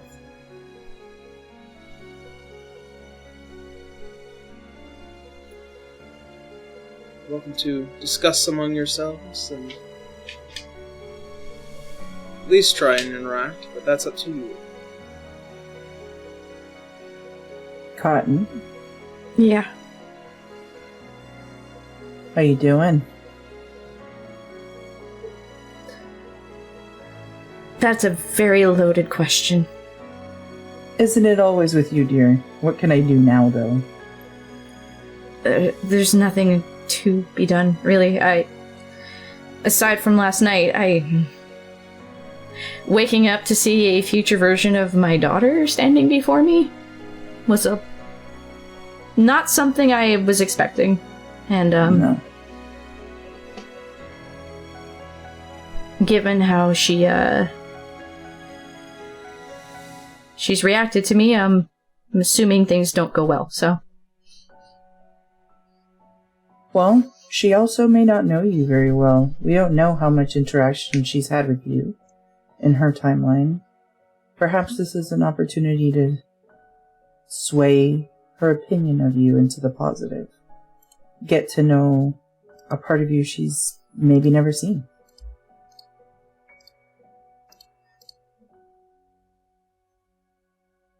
Maybe. She is just guilt-ridden and unsure, because, again, at this point, still doesn't have her kid. Murad's technically dead, and her kid's only seen her up until she was, like, maybe 10, and then all this went down twice in front of her. Yeah. Holly puts her arm around her and says, "You know what they tell us at the temple? No. The only time things are final is after you take your last breath. Up until then, you have an infinite number of possibilities and ways that you can change. Life is for the living, dear. It's not good to wallow. You have a chance to make things good and to make things right." It's if she wants it. It's if you want it. Her opinion will change if you do good. If you prove to her that all you're capable of is wallowing, then she will see you that way. Change comes from you. It's not external.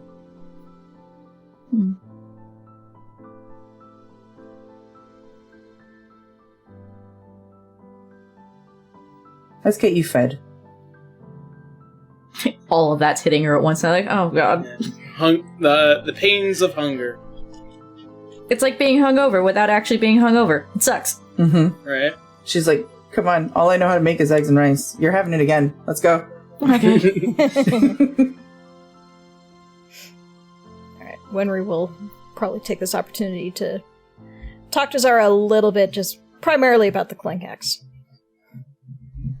As you go and approach her, you see that as you notice that the Cling Hex has changed form quite a bit, but the blade has remained the same. But you can definitely tell that there is another gem on it. Ooh, what's the color of this one? One that leans a little bit closer towards a almost aquamarine.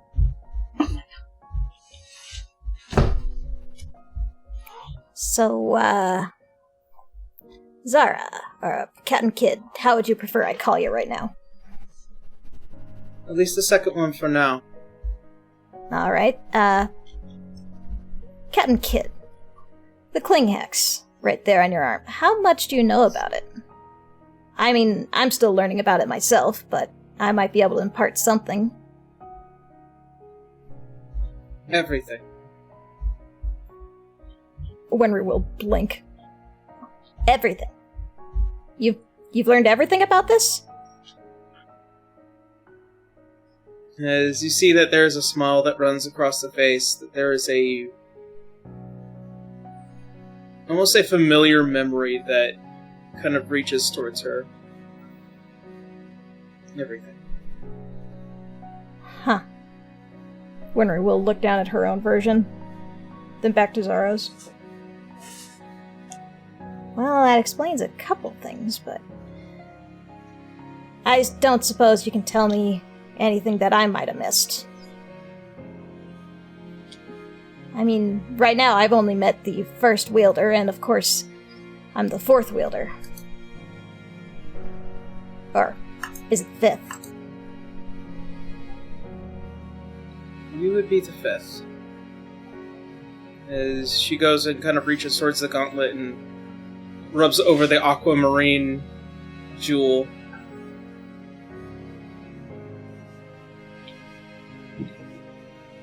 And I suppose the best thing I could say is for you.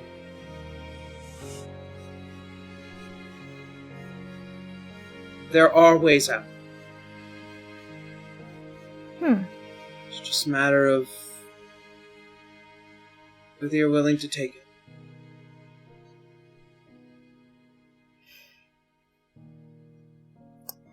And I suppose asking about those ways would probably mess things up. Winry gives it a little grin and chuckle. I won't ask you for that. Sorry, spoilers. Well, it's good to know that the Klinghex ends up in good hands. The Daydream as well. Though, much as I want to know how you got a hold of them, again, I can't know. I think a lot of that might be quite obvious. Yeah. Well, how about this? Rolloy was Uncle Rolloy. We have Auntie Holly. I assume I'm Auntie Winry. Yes. I'm probably wrong. Oh, I'm right! Hooray! Do you at least get to meet Hornsby? Yes, actually. Especially a little bit closer towards the end of his life as well. Well, how would you like to spend some time with him when he's in the prime of things? And Winry will give a whistle to bring Hornsby over for just a little bit of hangout time. Because who doesn't like the ship pet? They fly over. Ah! As you see that the eyes immediately become much lighter, and you see that there is time well spent hanging out with Hornsby. Now, Hornsby, you listen to me. I don't care what iteration this is. This is a friend, and you take good care of her. Make an animal handling check. Oh boy. I hope that works. I need to invest in animal handling. For this is That's massive. a 2! That's a 2! Damn. Oof. As geez, you see, Hornsby, no. they jump onto her shoulder and then pull one of the dreads. Hornsby, no! Oh, God. Oh, God. Jesus. He's still in training, I'm sorry! Jesus. Jesus. Sorry about that. Not the first time he's done it. Not the first time he's done it, and I'm guessing it won't be the last. As she kind of just spends time kind of having to vaguely explain things in hopes not to mess anything up. But you begin to see that there was something there in the in-between between now and then. Take some time to realize that. As things begin to kind of settle and off in the horizon, you begin to notice as you're heading southwards, you're also heading closer to what looks like to be this small isle in the middle of the ocean.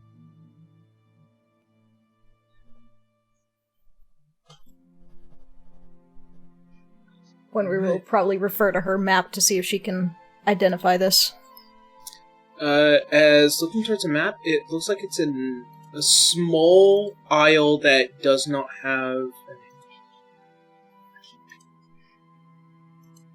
Well, at the very least, this looks like a place where we can rest up for a little bit. It's more like we're going to find something in particular here. For now, I recommend keeping everything together.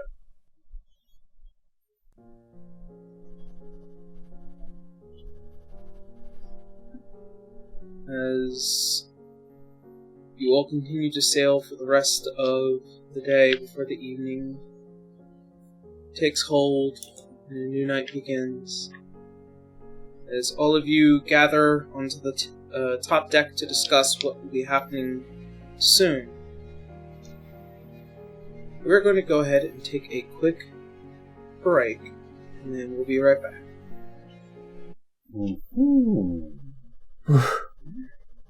Alright. Well then, that's it. See you all when we come back from break. See you then. Yeah. Yeah!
Power Bottoms! Welcome back. We are... Really? We have a thing going.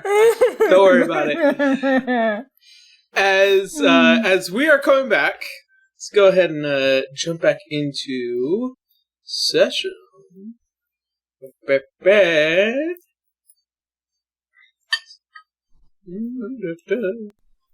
Alright. As evening slowly comes, as all of you kind of just having to deal with the emotional outcome of last night as well as this morning.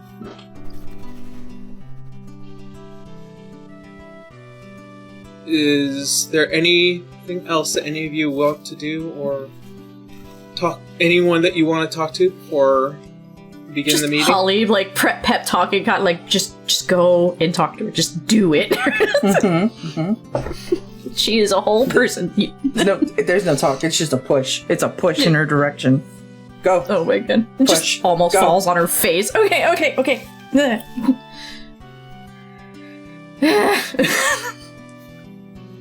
Mind you, just so you know, for like physicality, her ears are just gonna stay down because it's just all that guilt is just there now. But she'd approach Zara and just kind of like knock at the. I guess she's still standing up at the helm, right? Yeah. Yeah. So she just kind of like knock on the railing. She's like, "Can we talk?" Yeah. We'll see why not. And before anything further, I'm aware, timey-wimey things, no spoilers kind of thing. But I don't know where you're at this point, but I'm so sorry.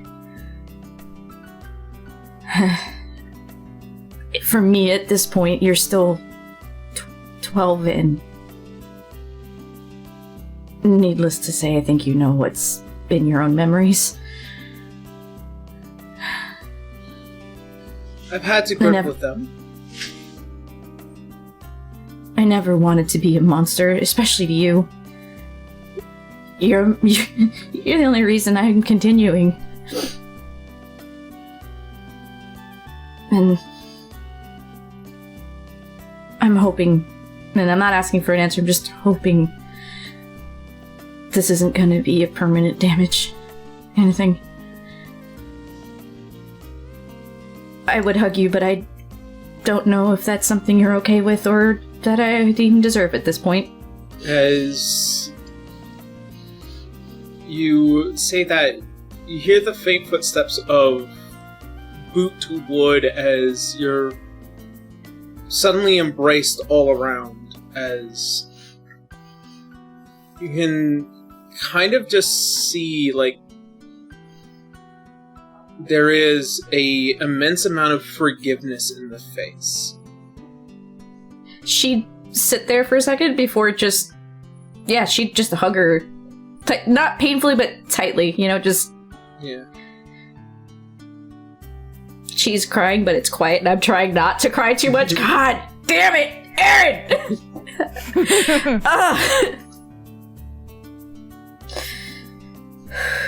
She's just taking deep breaths and just hugging her. It's a quiet moment for a minute. There's not a lot that needs to really be said in that. Just... If I could go back in time and stop this from happening, I would. Fortunately, that's exactly what I'm doing. I won't say anything. Meaning she's not gonna tattletale, But, I want you to know you are everything to me and your father. Nothing trumps that. You are everything, our world. And it's honestly quite amazing to see what you grow up to be. You look just like him still. I thought you were him when I woke up.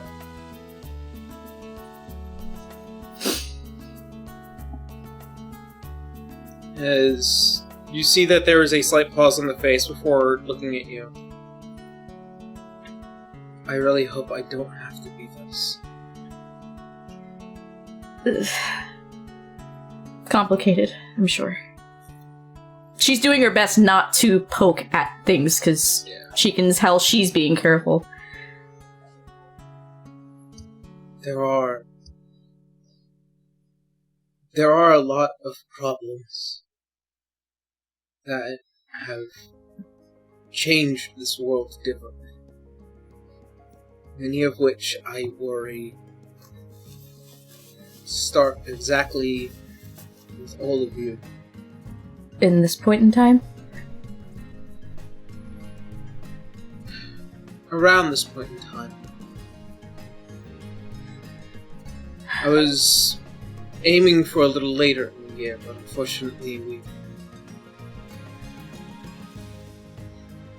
I think I might have messed up. However, I'm relatively good at recovering. Yeah. We will do our best to help without spoilers. Time stuff is beyond me. Alchemy? Sure. Time? No. As you say that, a thought comes to her mind before she goes into the jacket and pulls out a note.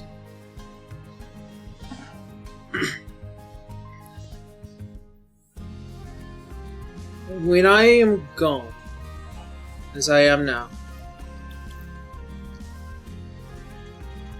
you are welcome to read this. But only after you're gone. Only after I'm gone. Understood. I will wait till you're gone.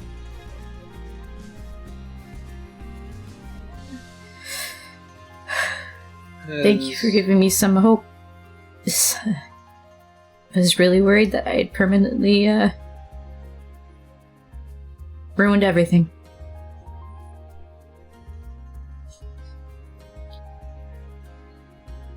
Anything broken can be fixed. That's what I'm desperately trying to do. I'm sorry your father can't be awake right now. He took a bit of a doozy. So.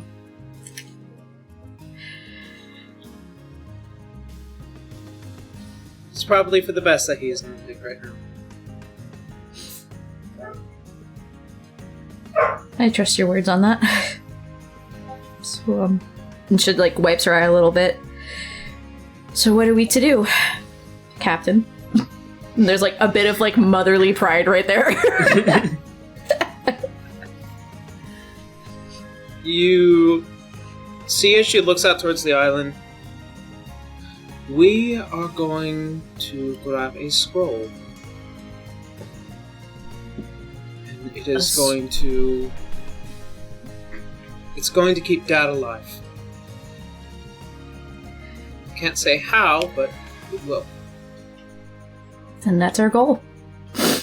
There's a literal but sense. As soon as she said that, she's like, oh yeah, no, nothing stopped me from getting that scroll now either, now that you told me what that does.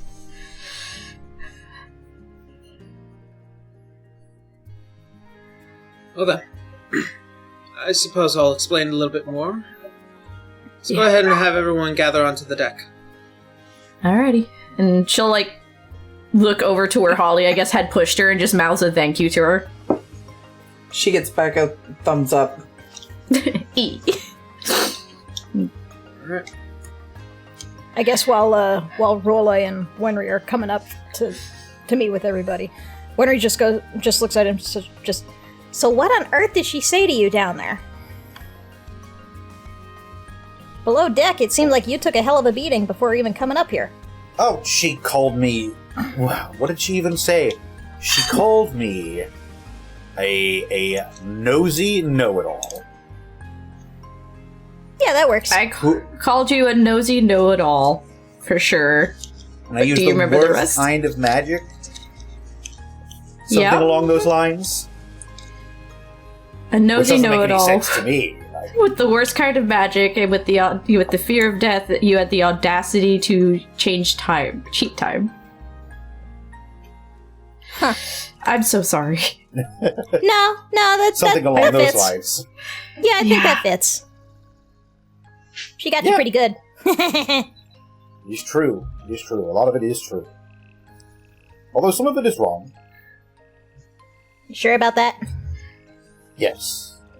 I mean, his time magic isn't the worst.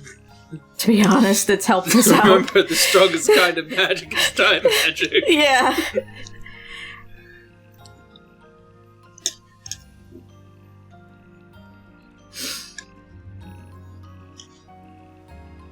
So, shall we get apprised them what we're doing here on this strange island we're about to be on? Yes. As you see as she descends out from the helm and onto the main deck. Right. So, allow me to introduce all of you to Beltania's birthplace. What? Oh. Wenry is Is wide-eyed, looking- and she is looking excitedly, just like, oh wow. Yes. As looking out towards this island, this is where she had become a god. At least an endless one. However, in order to do such a thing, rules need to be placed. And so all of you, including myself, are here to steal it. Are we about to get the ire of a endless one? I think she's currently preoccupied with something else right now, actually. And then there's the question of, will she notice? Because she's kind of, contracted to your father. True. But currently, right now, she is distracted with something else entirely. Thanks to a very particular entity now released onto this world. However, I don't think she'll be too much of a threat at the moment.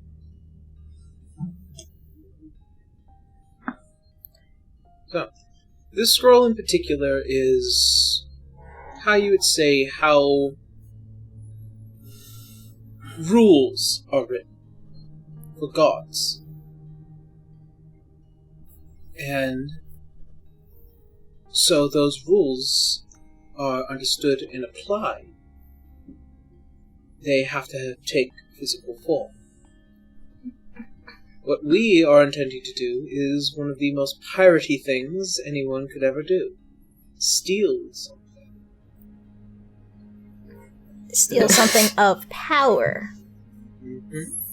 From a goddess. A death goddess. Right underneath her nose. Awkwardly looking over at Holly. Well, what are we waiting for? Let's make a plan. As she goes over, and you can see with the wave of her hand, a minor image is projected. As you see what is a kind of a very rudimentary path leading to what looks like to be an ancient temple of some sort that rests within the center of the island. There. Let me guess, there are booby traps on the way? Oh, various. Quite luckily, no monsters. At least, not that I would know of. Cotton's refraining from saying except for this one standing next to you. Basically, Not that I know of. Go ahead. Basically, the main goal is get in to the temple, grab hold of the scroll, and, well, keep it on your person for as long as you can. Eventually, what I would assume might be is a bargaining chip. A bargaining chip for Beltania. For Murad. Yes, but... yeah. We get where we're going on this one. However, it won't be as simple as her just trying to acknowledge that something like this will exist. There needs to be a very particular point in time in which it will be useful. It isn't something that you just present to a god and say that you have them. There is an actual there's an actual force of will that you have to portray into this world. It's only ever worked, at least once, to my knowledge. And it was only ever worked on one person. So, I'm taking a very large risk here, but I think that if this works, and I feel like it will, and I know it will, we can try and release Dad off of his contract with Baltani. Ooh. Well, if there's a chance, it's worth it.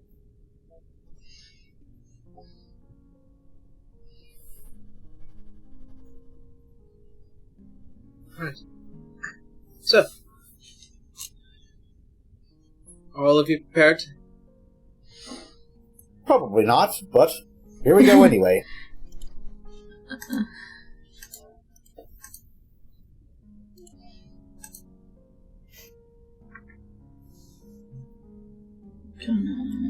Sorry, I forgot to choose the one spell I get to prepare for the day. Fair I enough. have to remind myself I get the one spell. Hey, it makes choices so much easier, to be honest with you. Oh yeah, no, living that Citra life for 2 years is I'm also playing another cleric, so I have to do it still. So, which ones? There's so many choices. right. So, all of you, as you begin to slowly prepare throughout the night, the ship makes its way closer onto the shores of this island, and you all feel an energy, almost of reverence, that comes stepping onto a place like this.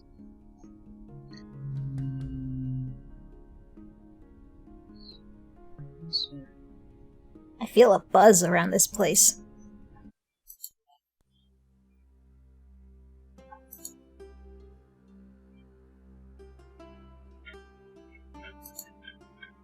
As you disembark and you make your way onto the beach side, the island is strange, as once again that feeling of reverence. More importantly, you feel cold. The entirety of the island, as the energy that it permeates and the many tropical trees that do exist near and beyond it, they are blackened and ever growing, but not dead.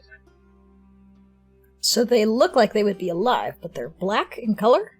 Mm-hmm. Alright. Let's see. Where's the highest perception? Cotton and Holly. Cotton and Holly, you will notice that there is a faint whining, crying, and a grief that permeates throughout the entirety of this island. And it is so much that you can feel the emotion coming from it. Oh. This place is horrible. How so? You don't feel that? I don't think so.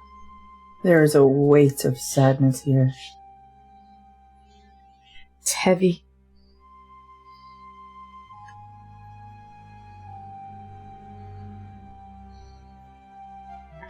You guys continue to push in further to the island. Yeah, Cotton definitely will. Her own kid is giving her a chance to make sure her husband doesn't die. So.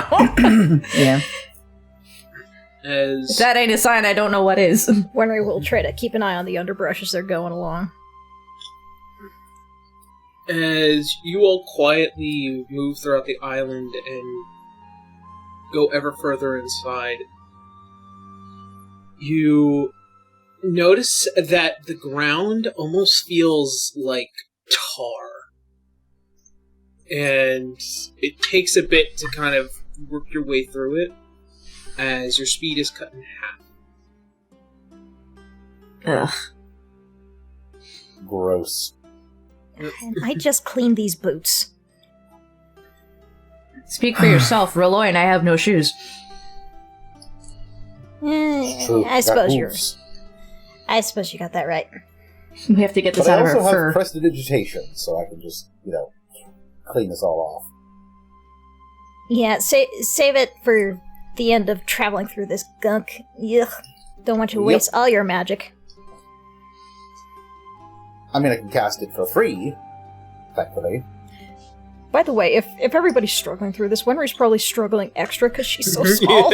Yeah. Cotton would just listen. Cotton's just gonna pick you up at that point. Okay, Yeah. alright. Just I've got you. Ugh, my poor boots. I'm so sorry. I don't want to get this all over your fur. At this point, it's already happening. It's fine. Alright.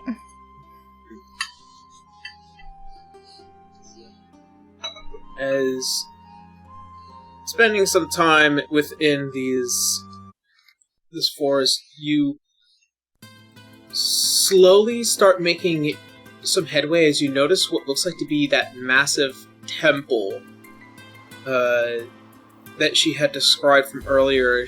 You notice that there is several statues that kind of line this temple. Various figures and individuals. I know what those notes are.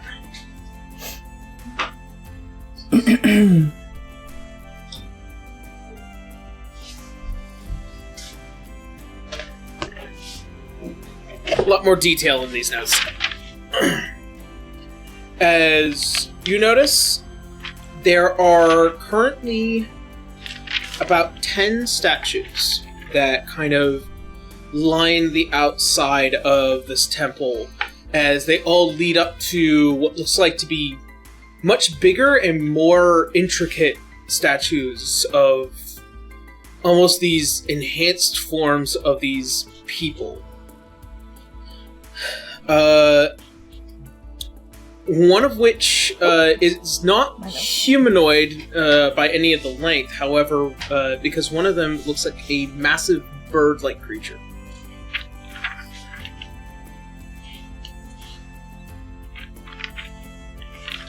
As you begin to kind of look around, you notice that there is a giant stone gate that is keeping you from entering within the temple. However, you're more than welcome to take a look around the area. Well, Wenry, from her perch atop Cotton's shoulder, will probably try to take a closer look at the gate.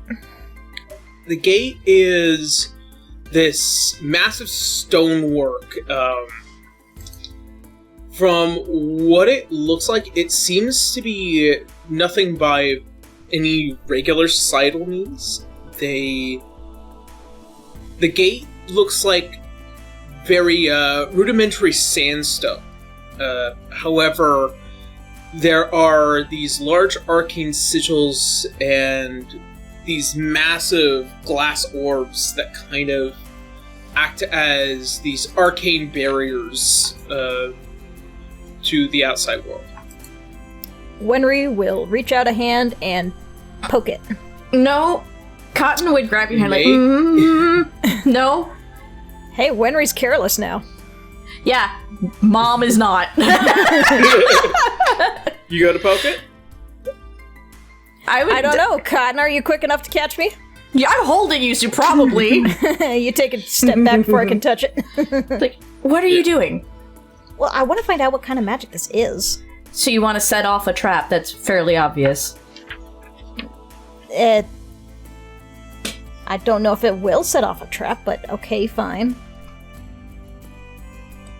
You need to be a little bit more careful. Whatever.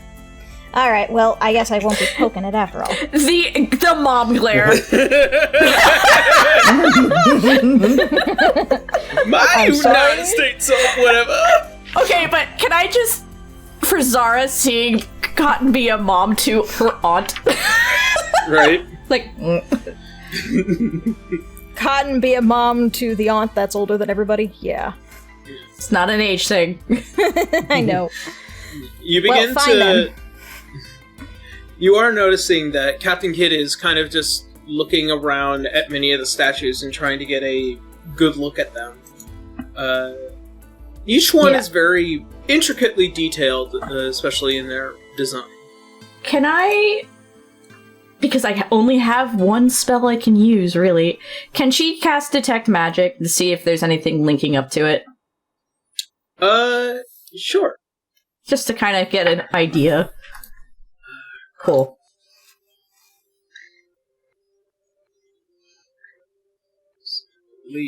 Because I could tell you what the magic is and where its source is, I believe. Yeah, for the duration you sense presence of magic within 30 feet of you. If you sense magic in this way, you can use your action to see a faint aura around any visible creature or object in the area that bears magic, and you learn its school of magic, if any. The spell can penetrate most barriers, but is blocked by 1 foot of stone, 1 inch of common metal, and a thin sheet of lead or 3 feet of wood or dirt.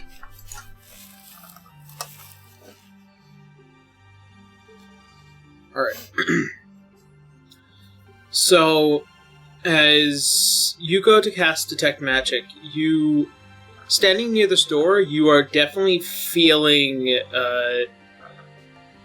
a certain kind of magic.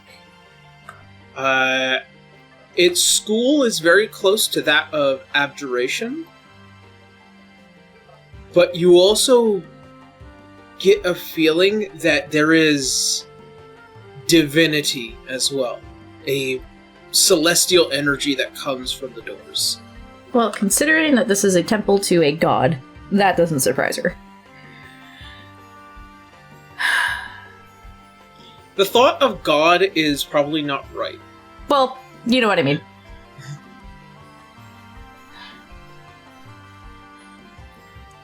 So it is abjuration magic. That's definitely what she's picking up on? Yes. Do you think this might also be possibly a puzzle to get in? Looking back at the statues?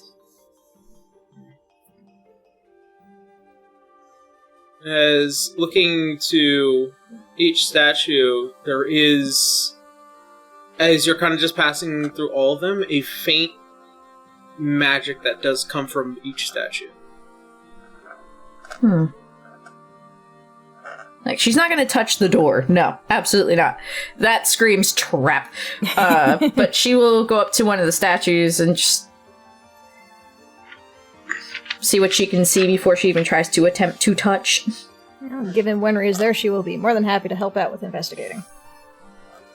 As you approach one of the main statues, you look at the one that's the least human looking. A figure of what looks like to be a massive bird.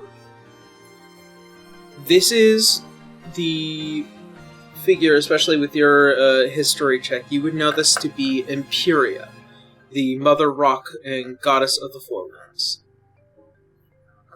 Huh. And then, does she recognize the rest of them then? If she recognizes Imperia? You would notice that they're all a particular god of the Endless Pantheon. You see one that is very familiar. However, her humanoid statue looks far different from the statue that would be referred to her more godly form, that of Beltania.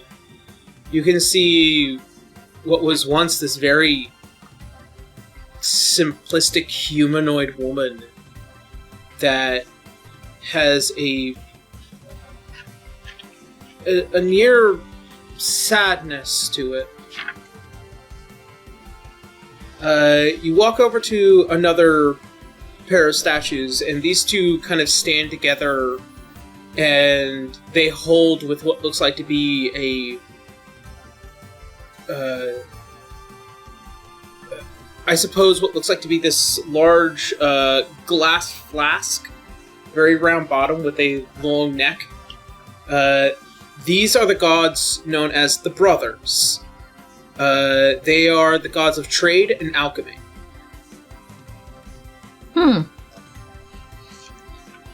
As you move over to the other statue, you see with what looks like to be from what was a very normalish human-looking man to a tall, well-defined, and almost enhanced version of that human man, with what looks like to be this large mantle, and then leading down into these long, almost clock-like, counterweights, as they kind of just represent almost like a grandfather clock. This is known as Amsir, god of the flow of time and lord of twilight. Hey, Roloi, check out this one! Huh? Let's have a really look-see at this. As you notice, Roloi, And I'm sorry, that was Amsir, god of time, and... Yeah. Twilight. Amser, god of the flow of time and lord of twilight. You notice, Roloi, this is a figure that is probably commonly referred to, especially for chronomancies, especially for yourself. This is a being that is easily capable of sliding along time. You know, they are the flow of time. And you get the faint feeling that they're familiar, like personally familiar. Wonder if I've ever pissed this guy off. To be honest, I don't think we'd be shocked by now. Nope, not in the slightest. Well, what's that supposed to be? It's very easy for you to piss someone off, Roloi. Oh, but I'm so personable. Uh-huh, sure. The next statue you notice with what looks like to be a very rough-looking humanoid, very genderless, very amorphous.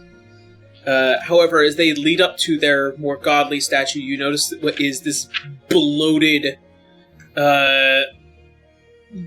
thing with what looks like to be these large tusks that kind of reach from the top upwards, and they are covered in what looks like to be the skin of boars of some type. This is known as Greasewine, god of decay and rot and boars. No, he seems fun. And then all these statues are emitting a bit of energy or magic? Yeah. I mean, there's 5 more. I know, I'm just saying, like, as she's going along, she's just like, magic, yep, magic, yep, magic. The next one is what looks like to be a well-dressed, almost perfect battle figure waiting on the battlefield, hoping for a command, but they are the commander. This is known as Shetsnia Sky. You're gonna have to spell that for me. SCHA, Sheshna, and then SYKE, Sky. Sheshna Sky. And this is known as the goddess of wisdom and battle maidens.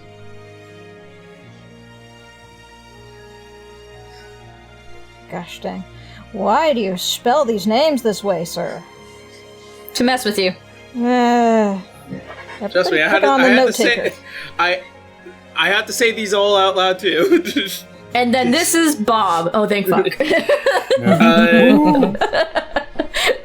The next figure is a little bit more hunched over. You can see there is this large cloak that kind of just comes over the face. However, you could tell that it is hidden for various reasons, but their arms are longer and more thin and bony. Under and around this figure, you see kind of roaming in a small circle leading up to the leg is what looks like to be a team of rats. This is known as Deus, goddess of lies and rats. I thought his name would be Bruno. We don't talk about him. So, Deis, Deus. Okay, god of rats and... God Lies. of rats and lies. Lies. And lies. Gotcha. Thank you. Goddess, sorry. Goddess. Thank you. Yeah. The third to last figure, with what looks like to be a tall and beautiful, almost elven woman, that once it reaches up to her more godlier statue, you notice that there is this moniker for telescopes and maps. This is known as Stellay, Stellay, Stellay. But buddy, I can't type that fast. Stellay.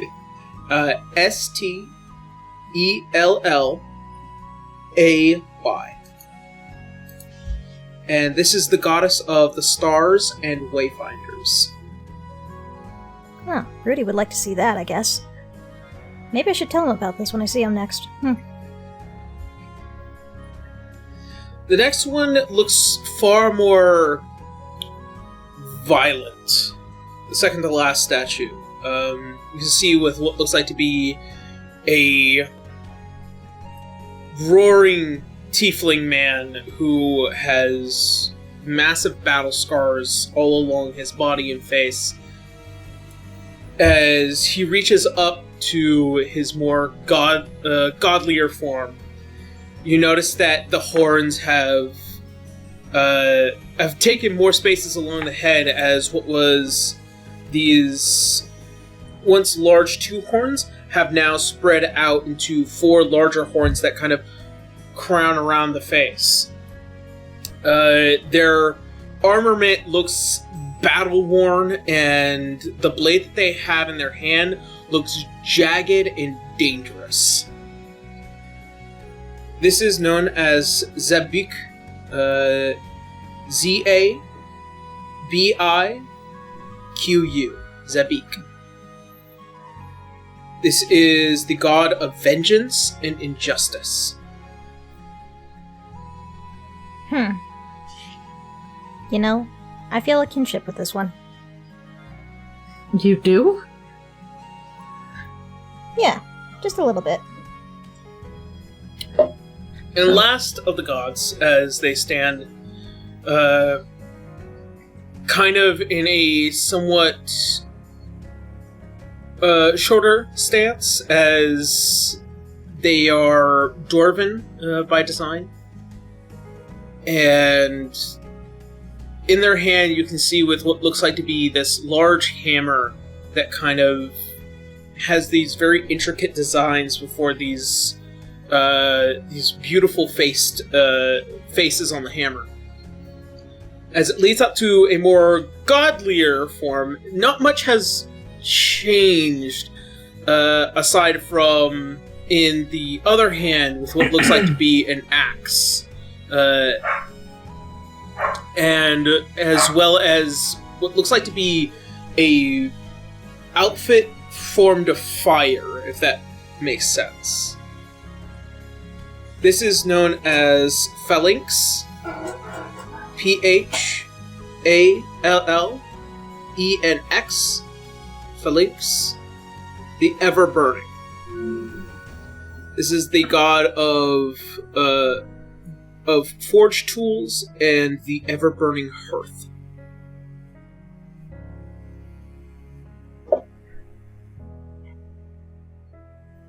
And that comes to the end with all the statues. And they're all emitting magic as well. Also the divinity as well? Or just Yes. the door? Okay. Oh man, that was a lot of descriptors. Very cool history lesson. I hope I got everything down. Aaron, I'll go over it with you and make sure I got everything noted. Well, Perfectly fine. these are all the endless.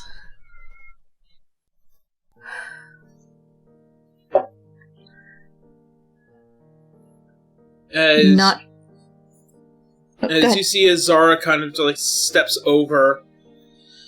So, the way to open the temple is through endless gods. This is what I'm assuming. But there's got to at least be a decent way in. Well, wouldn't be the first time a puzzle is used to open a door.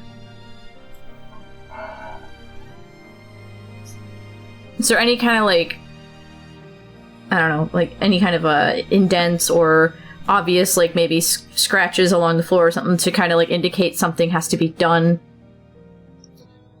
You do notice that all the smaller statues, that of their once, more normal forms, with the exception of any rock, is going to be a relatively large creature, especially a young one. As they lead up to those larger versions, you notice that there are ley lines that kind of peek above the stonework and lead up to those statues. All the lines in particular don't really have a separate direction from them. They just lead directly from one small statue to the bigger one. Does it looks like I have to? We have to turn them or touch them to do that? You could certainly attempt to. Yeah, she'll give it a shot and put Wenry down. Just like, only one way to find out instead of standing here confused. Yep. So I'm assuming, since it's also stone, possibly strength then? Yeah. Go ahead and make me a strength check.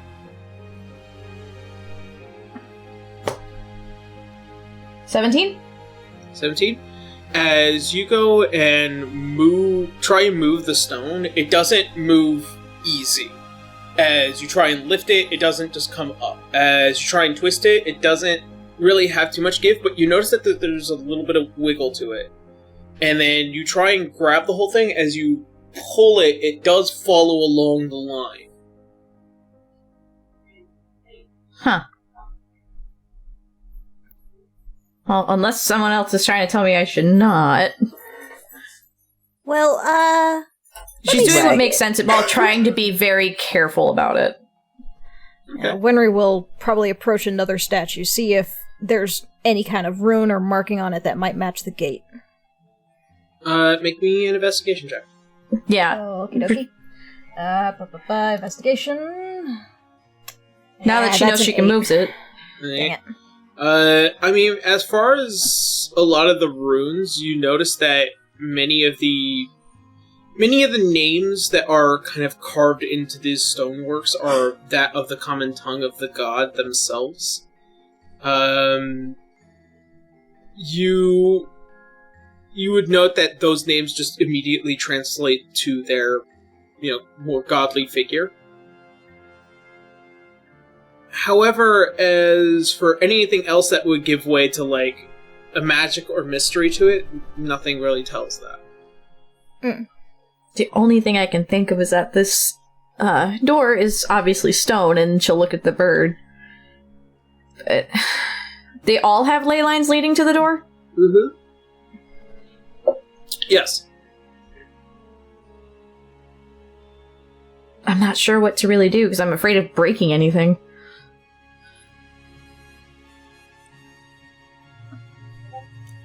Dang it. Keep hitting the wrong button. Anyone else want to do investigations or... Yeah, Holly wants to investigate the actual ley lines themselves to see if they've been... Like, if she can tell something's been dragged along them or poured into them or something like that. Sure. As you get close, go ahead and make me a investigation check. I was gonna say Arcana I could help you with. 17? 17. You notice that the ley lines, and around them does seem like that they have been scratched upon around them, and that ley lines themselves are embedded with what looks like to be what would have been molten glass at the time.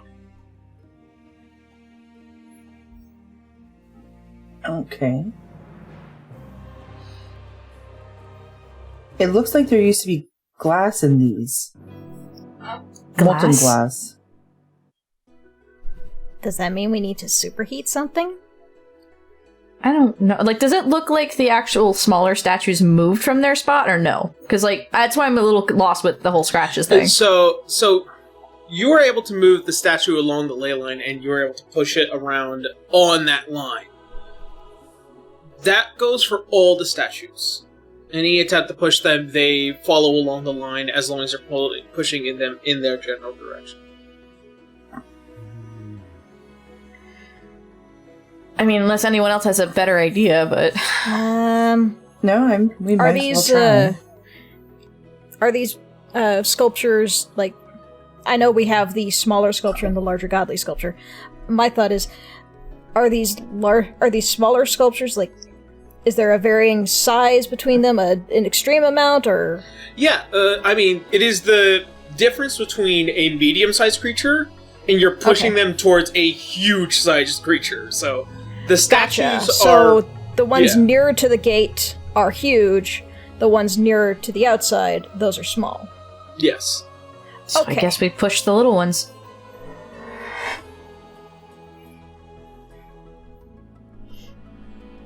Push them to become what they are. Yeah. Cot just cracks the knuckles. All right. Get to it. Alright, as each of got you... this. Do you attempt to all try and move the statues? Yes. I'll just watch Cotton do it. Winry will probably help keep an eye, just like, okay, move it this way. Stop. Pivot. Move it that way.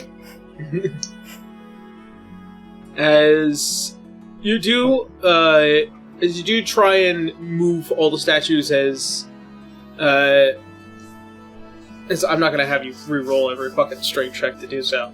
I was gonna say, like, do I have to do this 10 times? You manage to get some quite in their place as you begin to move them along the ley lines. The first one that you do move, as you get closer to the statue begins to glow brightly and give off a color, especially for Imperia, that of a more bluish glow. And on the main door, you notice a arcane seal begin to glow in the same vibrancy as the statue. After a certain point, as you try and push any further, the glow begins to fade away. Alright, and she'll push it back when the glow came back. Yeah. As you push it back, the glow returns. Alright, then you stay here, moves on to the next one, and she's gonna keep repeating this step with all the statues now. It doesn't take her long to catch on to it. Yeah. Same with Holly, who's also trying to help push. Okay. And as... You can do it! Roll and As you Winry also for, notice- for encouragement as well as helping them make sure they don't push too far. You also begin to notice as the statues are certain distances away from each other. You notice that Beltania is probably the closest to her largest statue, where you will notice that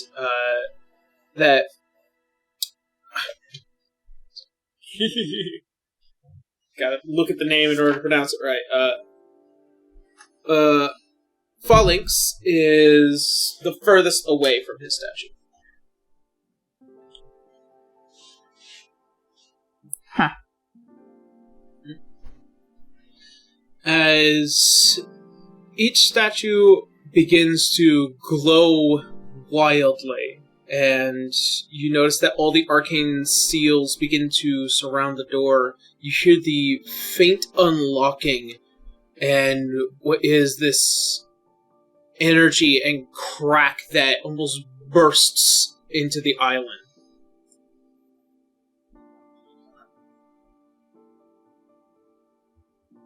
Well, we didn't get blown up. That's a start. We're all alive. The door seems probably have unlocked now, but I feel like we're on a timer now, so... Yeah, I suppose we should get through before this thing shuts on us. Yeah. I'm not talking about that. I'm talking about possibly coming face to face with a certain goddess who's not going to be that happy with us. So, All right. Well?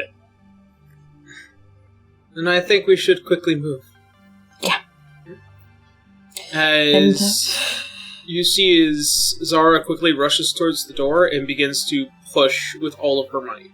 yeah, God's going to help her, obviously. As you guys hear the horrid sound of stone moving on stone, as the thick air and musk that comes from it is poured out and seeping through as the doors open. It smells of wet dirt and mold. Moist. Ugh. That's a smell. Ugh. It's a temple that's probably been sealed for a very long time. Disgusting. As the lot of you enter, you functionally see with what looks like to be this massive, almost cathedral-like building, and in the center of it, as it leads all the way out, you notice that there is this massive center before it reaches to this big room. You also notice what looks like to be these tall pillars that line the entirety of the temple. As you do take note, this building seemingly almost has a matter of structural integrity that might come off as dangerous if not taken care of in the near future. Cave-in Wow. possible. Too bad we don't have any building inspectors. No. So we'll probably face more traps. And possibly puzzles, so be careful touching anything. Pointed look at Winry. Fine, I won't touch anything. And she purposely just, tucks her fingers, under her armpits so that they don't do anything. It's funny she has to do this to Winry and yet not her own child is with her. It's just how the turns tables. As you guys enter within the temple... Well, you I still decide to have move Detect Magic, by the way. That's up for 10 minutes or so. I would say that would fall off by the time you manage to get everything together to open the doors. I mean, I can do it again if I wanted to, just so we don't, trip over something. Alright. You cast Detect Magic once again. That abjuration that was on the gates is now gone. However, you don't detect any immediate magic in this area. Alright. But she'll be very careful stepping on anything. I have experience. I'm not going to talk about it, but I have experience. Alrighty. As you do... The tank will go first, so... Alright, as you decide to step forward first, as you begin to move forward and kind of lead the party in, you find yourself feeling a certain sense, almost as if as you place your foot down, and I need you to make a dexterity save. What? Okay. With advantage because danger sense. Yeah, I was going to say, how do you say it? Yep. So, this one... Oh boy. Come on. 12. 12? Yeah. As you step down and you feel your foot give way to the stonework, you suddenly hear a dislodgement, and then the feeling of air behind you beginning to shift as I also need... God, I didn't. I didn't. I was being careful. Wouldn't that have been an investigation at first?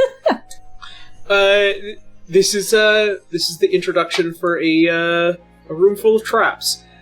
In either which way, I'm going to have everyone make a dexterity saving throw. Quite luckily for Cotton, you already passed.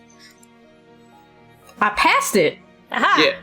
Wenry gets I an failed. 8. Oh, a 19 for Wenry. Haha. Yeah. Alrighty. 12. That's what I got, so you're alright. fine. You're fine. Okay. 13. Alright, you all make it as suddenly you see... Oh, so Zara, but Zara doesn't have to worry about that. Almost as if you feel the shift of air as something is dislodged from overhead, as all of you turn around and see what are these massive blades swinging towards your guys' direction as all of you hit the floor as hard as you can. Some of you taking a couple of scrapes, but you kind of just see as Zara just, like, steps to the side and just, like, lets one of the blades pass, and thanks to evasion, she is unharmed. Just reading a book, walking through. No problems, no worries.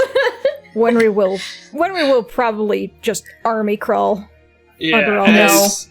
they swing forward, they all swing back with a bit more ferocity, and you hear as they go back up towards the top of the ceiling, you hear several clicks of them being reset. Yeah, Cotton's gonna take her claw and just draw a circle around that thing she stepped on. Like, don't touch that again. No. Alrighty. As you guys continue forward.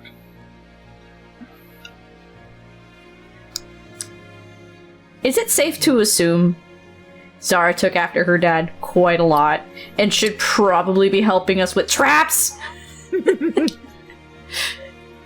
I would say, given the fact that she is a swashbuckler rogue, That is true. We ran into this with Jade.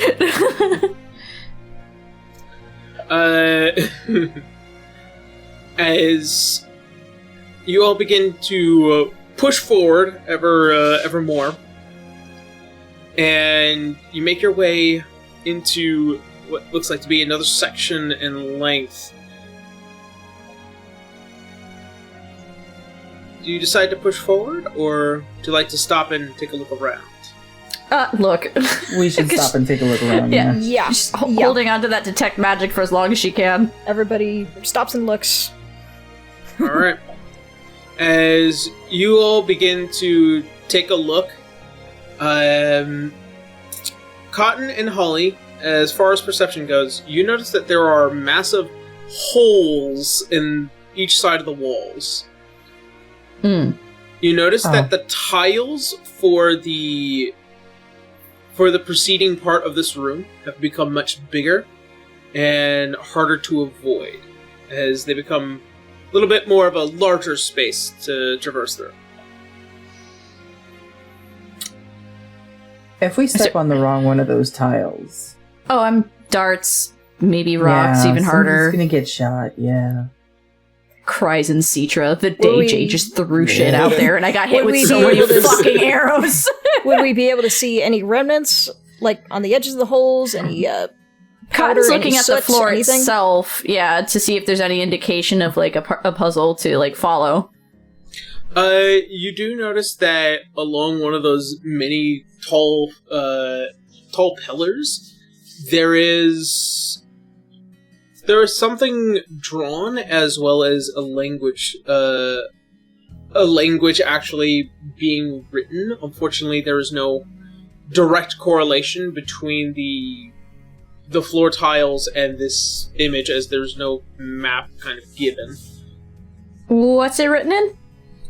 It is written in Abyssal. Damn. None of the ones I listen or speak. I think there was a book on Abyssal back home, but I couldn't read it. Didn't take it up? Nope. Alright. Is there anything on the floors? Like, do the tiles look slightly different or anything? Right. Is there a pattern or coloring difference? There is no major difference on how the floor tiles are kind of designed. I will say, though, that there are certain designs on the tiles that kind of reflect back what you guys were walking through already. And all of them kind of correlate to a form of the gods, or kind of like a shape for the gods. So like Imperia's for feathers, Beltania is closer towards like tentacles, and so on. And then the rest of the tiles are blank? They all kind of have the same shapes as well. They're relatively simple, but each tile is represented of one of the 10 endless gods. And they, like, it's... God, how do I describe this? You know, like, tile floors? Yeah. Mm-hmm. It's like that. All the way through, and all of them have that design of one of the 10 gods on each and every one of them. Yeah, I'm trying to decipher whether or not it's those we have to step on, or in a certain order, or whatever, and avoid anything else that's miscellaneous to the 10. So, for the sake Would you of... like to test it?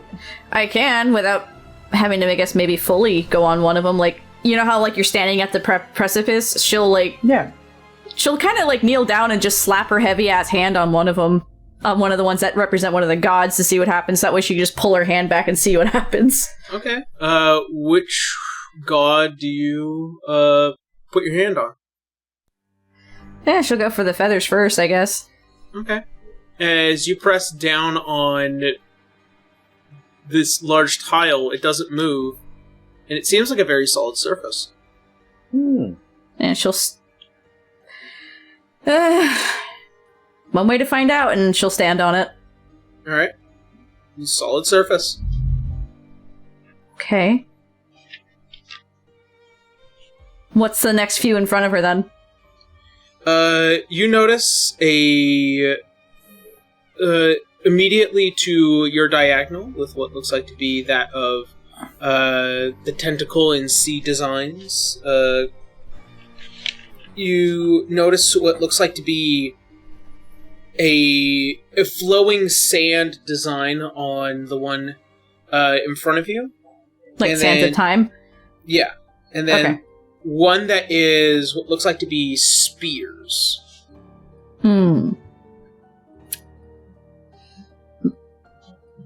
She'll look back at them. Thoughts? Because I don't think I want to touch the spears. True. Yeah, I wouldn't. I think... Well, the thing is, with the spears tile, it makes me think that a spear will fly out of one of those holes. Yeah. Let's see. I'm not sure about the tentacle tile. Is there a little monster living in there? I have no idea. No. Remember, Beltania has tentacles, and she's This not is just true. a death goddess, she's also a goddess of motherhood and so on and so forth. She's not evil. I So- understand. I understand. She'll put her faith in that one, then I guess she'll go for Beltania's. Alright, as you move to the diagonal, you are met with a solid surface. Okay. The next one you see, with what looks like to be to your immediate right, is a what looks like to be rats. And then to the diagonal of that right is what looks like to be inscriptions of alchemical design, as well as several flasks. And then towards the center, you see with what looks like to be hammers. And then towards your left side, you notice that there is the design of boars. Well, if we want to go on an animal theme, so far, there's been a feather, tentacles, and... It's not what they outright look like, but remember what they represent. True. Rats and lies. Greasewine was what again? Decay, right? God of decay, rot, and boars. Okay, and okay, I'm gonna have to we update had that note. the Sorry. hammer was Strange for the phalanx, boars right? part. Phalanx. Yeah, what was Phalanx again? God of the forge tools and hearth. And then there's the alchemical one. Correct. The brothers. Yes. Yeah. That makes me feel like poison darts. Yeah, either one of those can hurt.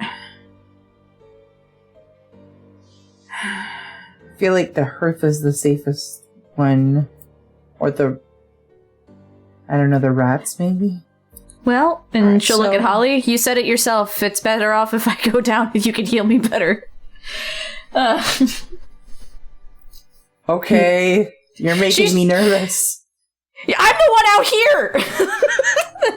So she'll go for the hearth Everybody one. waiting on one side, Cotton just very tentatively.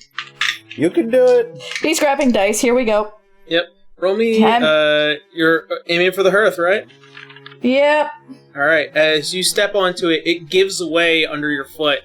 I need you to make a Fuck. dexterity saving throw with advantage, because danger sense.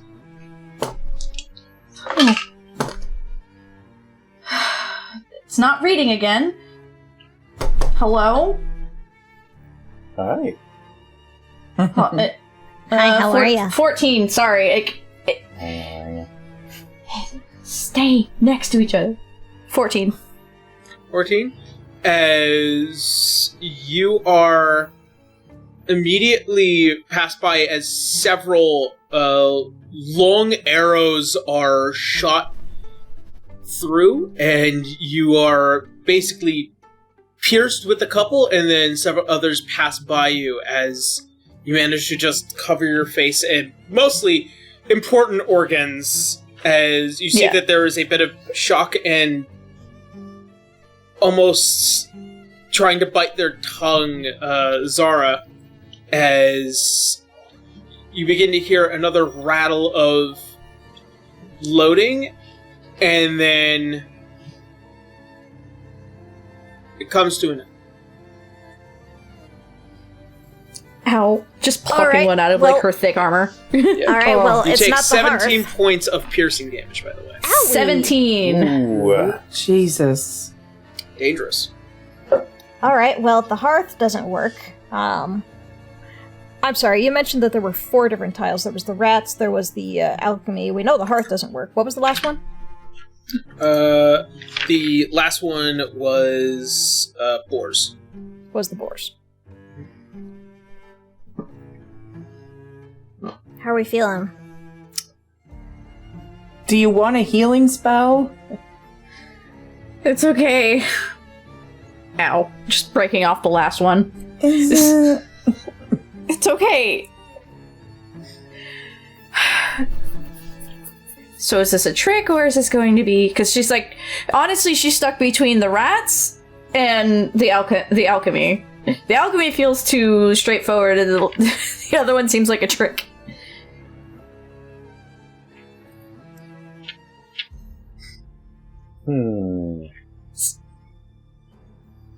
Sometimes the best path forward is the most obvious one.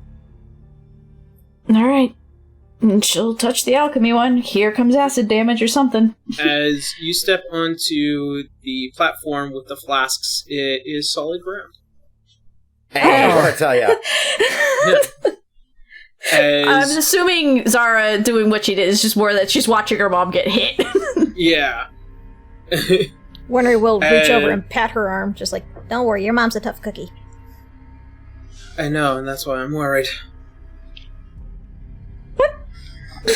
Oh, Alright, next one. Alright. You see another platform surrounded by spears. you notice one that is what looks like to be these jagged swords. The next one that you see one that has another hourglass design with flowing sand. And then you also again see with one that has like telescopes along the side of it. My vote is for the telescope. Yeah. And she'll look back at the rest, all in accordance with that one. Thumbs up. Let's do it.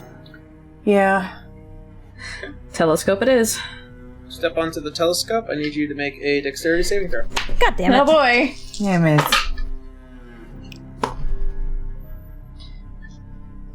Oh boy.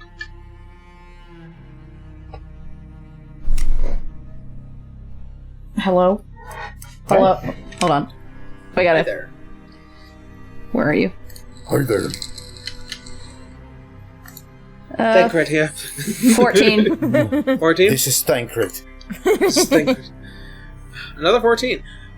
As you are once again pelted with arrows, and that sound of reloading clicks in through, taking 14 points of piercing damage. Ow. Done. Yeah.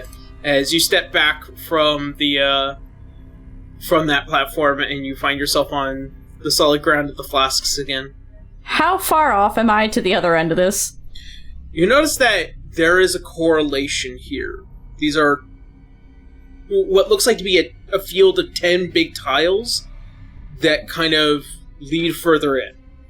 Uh-huh. And each one represents a tile that represents the gods. Okay. I get that.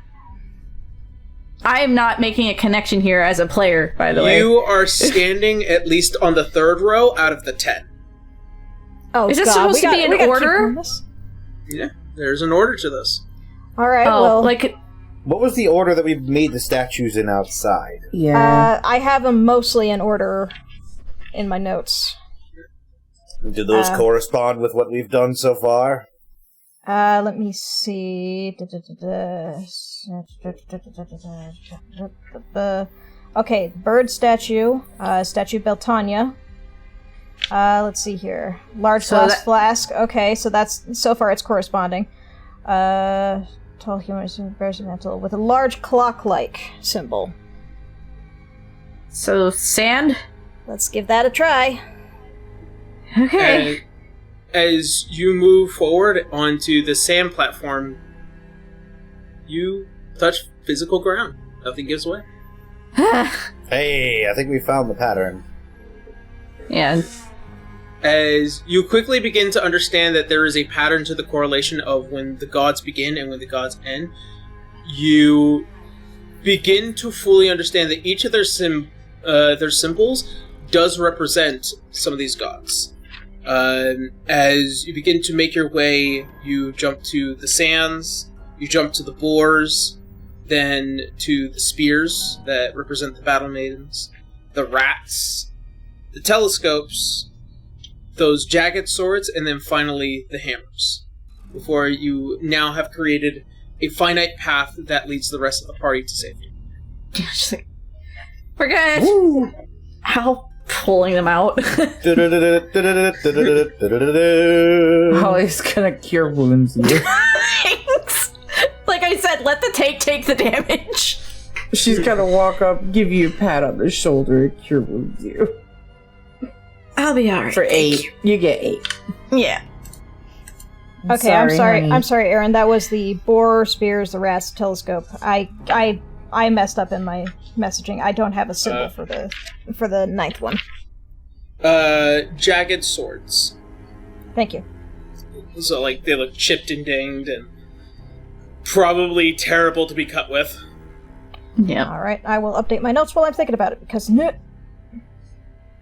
So we're probably gonna have to do this backwards leaving. Let's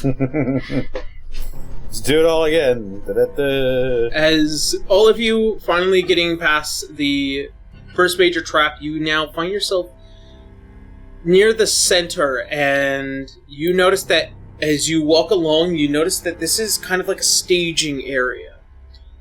As you stand on what looks like to be a dais that has this large circle in the center, and then it leads downwards, and as you can see, those downward steps that are split between this massive walkway and this circular center.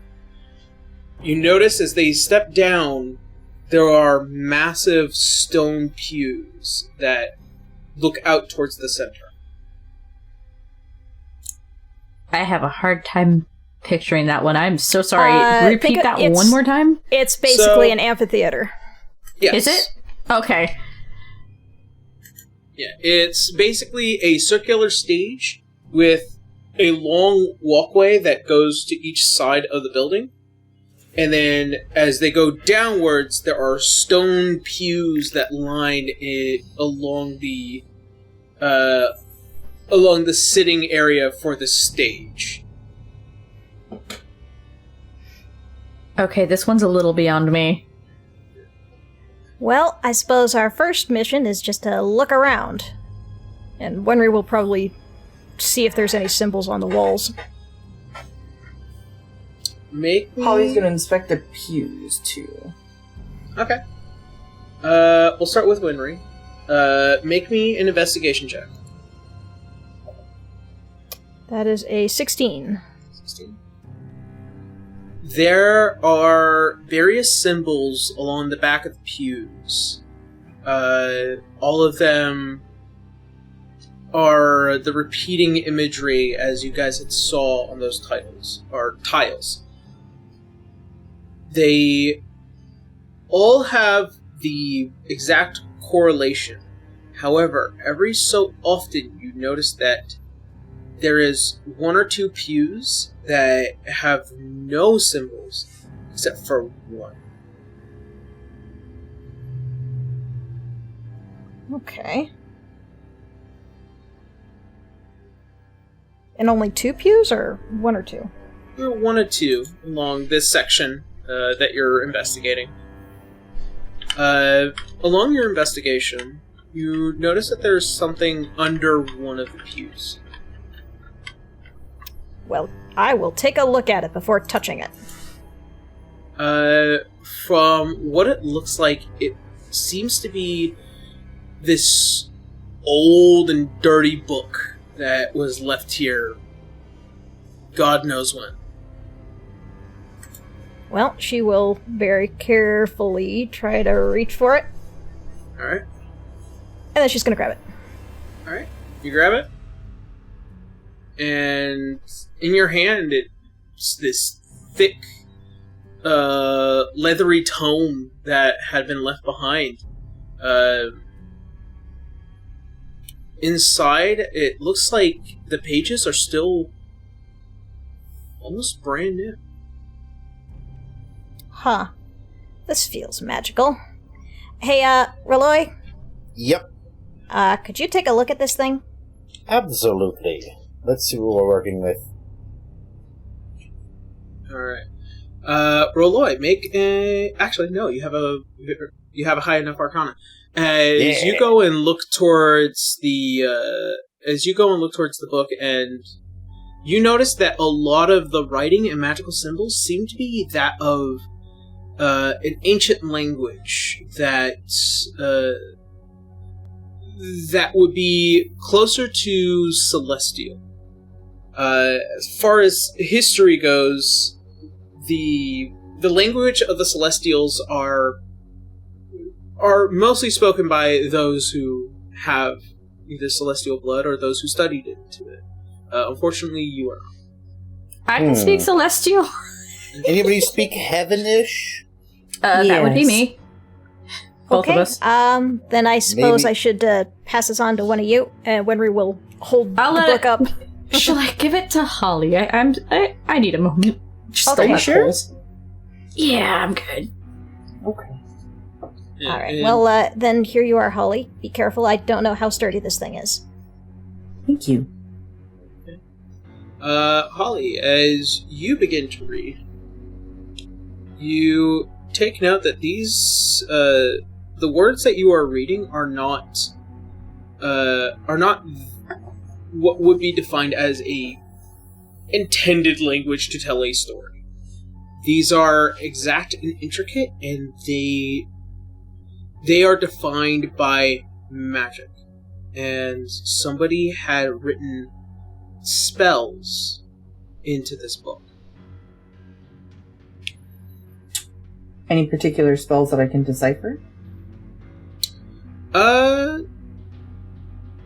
You would know one in particular. However, it is one that is probably outside of the regular range of your ability to cast spells, even for Loy or Winry. It is a spell that is capable of severing oneself from their physical form into a astral form. That's even beyond me. I'm just an alchemist. So... Go ahead. All of them do have a correlation in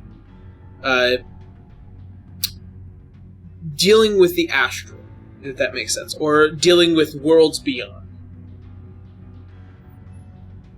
Okay. She's going to flip through it and then kind of look up and say, this is it's a spell book. It's a bit of a weird one. It's full... yeah. It's... Calm down there. It's full God's of... spell book. like, astral spells, and the one that I can make the most out of is a spell that allows you to sever your connection to yourself to become something astral? Astral projection?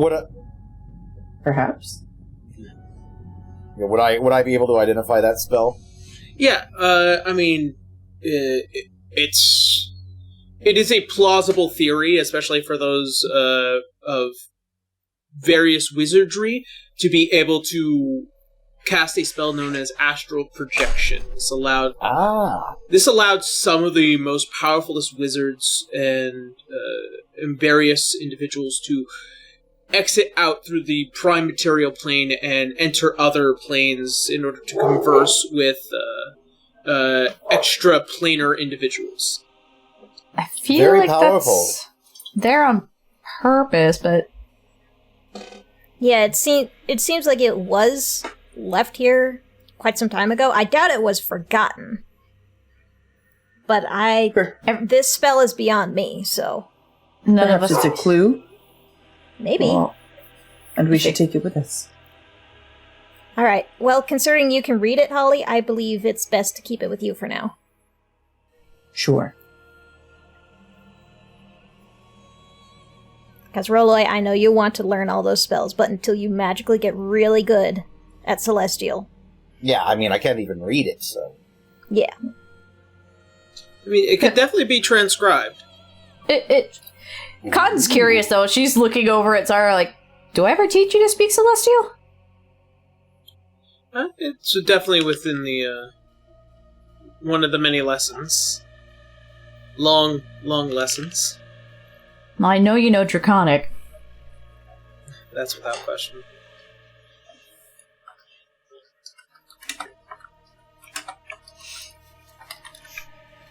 So if you can transcribe it, if Holly can tell you what it is, can you write it down in common for yourself, Roy? Maybe. It depends I'd on be if happy to I've... do that. Ooh. Well, we'll have Yes, plenty we of should- time back on the boat. Yes. No, we should I think- figure all this out first. Yes. Everything here seems to be a puzzle. And if this is left here on purpose...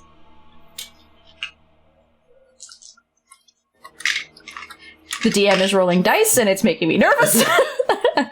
Well, was there anything else under the benches, or just the book? I don't know. Maybe somebody stuck some gum under there. What I'm saying is that I think we're supposed to use this, maybe?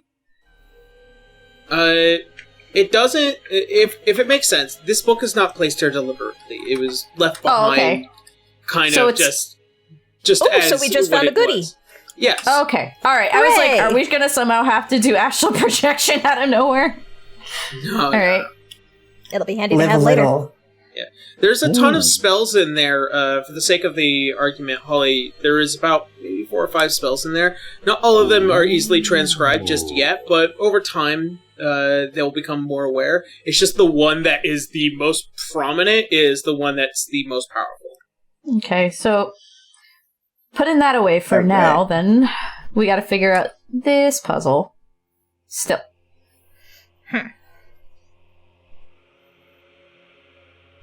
Indeed. Well, I wonder... Winry would like to just take slow steps approaching the center of the room, seeing if anything changes in her perspective around. As you do, you begin to hear faint sounds of talking and chatter, but also more importantly, you also hear the sound of water. Alright, Winry will pause. She will make a shushing gesture, and then point to her ear. Probably beckoning Cotton over, because Cotton probably has some really good hearing. I mean, my perception's at least decent, but I haven't gotten that far yet. Those ears mostly act as an AC system for someone covered in fur, so...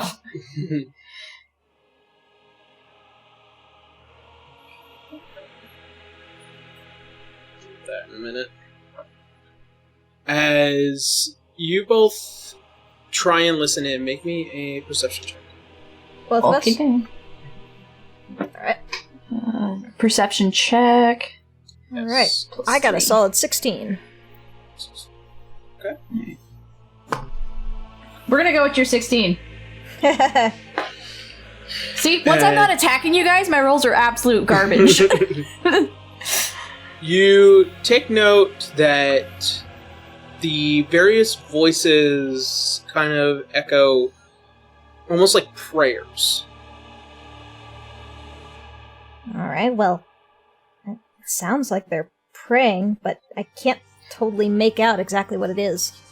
Praying, giant stage, and pews? Holly, I believe this may fall into your order here. Yeah. Well, Holly is going to walk down the middle of the pews and pray for guidance. As you go to pray, make me a performance check. If she's doing guidance, does that not also help her there too? I mean, you It's can roll not a guidance spell. I got a 7.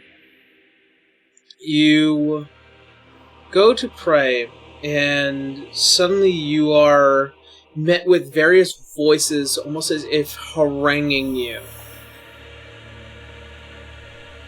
And there is angry screaming, there is a denial of your presence, and a rejection of you being in the center here.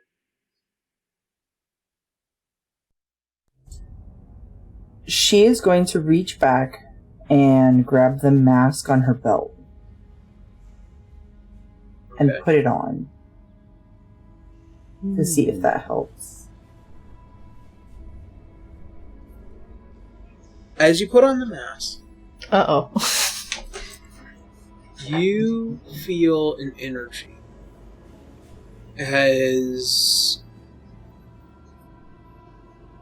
you notice that there is suddenly a silence as the prayers end and the whispers come to a close. As you wear it, the black hair that kind of just covers the size of your head and the mask that is placed on, you feel different, almost ascended, as the rest of you notice these massive black spectral wings that sprout from her back. Cotton just pokes Winry going, there it is again. Yeah. It's got to be something with the Raven Queen, of course, but this is intriguing. This is interesting. Go ahead and make me another performance check with advantage. Hey! Okay. Lord, come on. 2 11s. So for an 11. Again? Yeah. As Doubles. a bit of time, you begin to hear some of the voices beginning to return, to reject, to hate. Maybe we should all be praying? She pulls the mask off in frustration, tucks it back into her belt, and says, As you Okay. pull the mask off, the spectral wings fade, and that power that you felt is gone.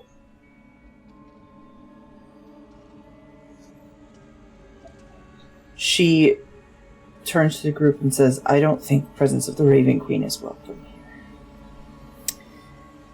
I don't know if it's specifically for whomever it is that you're praying to. Then come and pray with me. Alright. Well, She'll go and pray Okay. with Holly. Winry will shrug. She'll join in. She's got someone she can pray to. As the three of you take on to the top of the diocese, go ahead and make me performance checks. Yay, my -1. Show me the 1. That's a 1. 23. Winry got it at 21. Alright. As the three of you begin to speak back to the voices in prayer, there suddenly feel like that there's an actual murmuring of understanding, presence, and acceptance. For you see with what looks like to be a slight glow coming from the center as it begins to spread out towards the pews. And you notice what looks like to be images that begin to line the walls. All the images look like horrid deaths. 10 explicitly terrible deaths. Well, that sounds fun. Safe to assume this is how they were all born into gods? Or the Endless, I guess? I think so. As the massive surrounding room and all the images you take to understand that all of them were once mortal. And death is just a means to shed off such a coil. The ascendancy to Endless is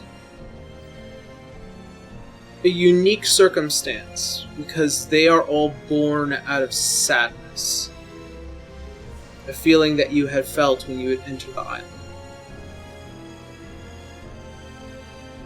As you all turn to look, and one of the sides of the room where all the pews begin to move closer to each other, and you notice that the stonework begins to raise up from that diocese before it leads all the way to what looks like to be the end of the room, and under one of the massive images is that of Imperia. And what looks to be as a slowly opening door splitting open. Well, we figured it out. All right. Hurrah! And no one got shot at, so bonus.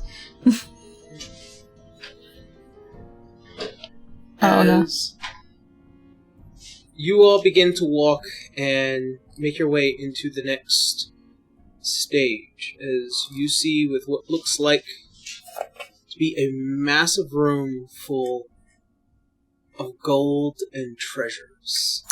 Absolutely don't touch a thing.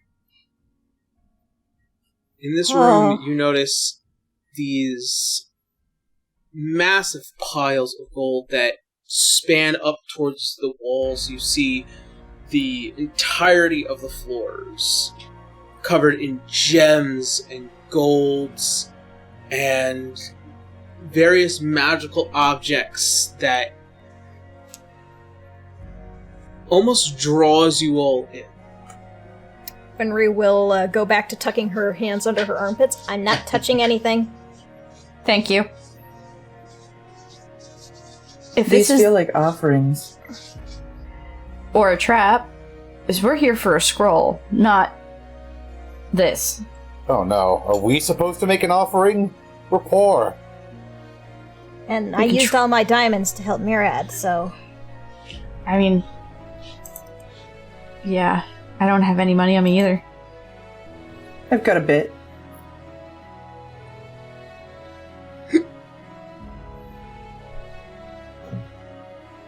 Let's not assume. Let's have a look around first and see what's really going on.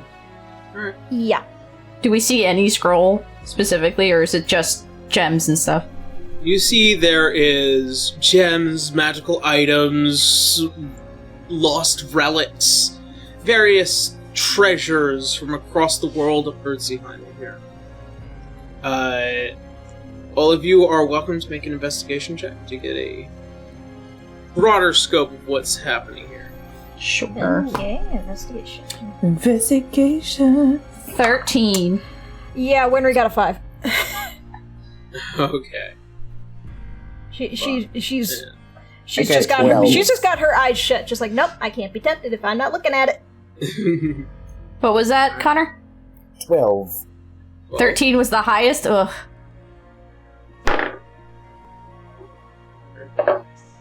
As all of you kind of like span across what is this massive treasure room, you make your way of what looks like to be a cleared path for obviously, placing things down in certain spaces.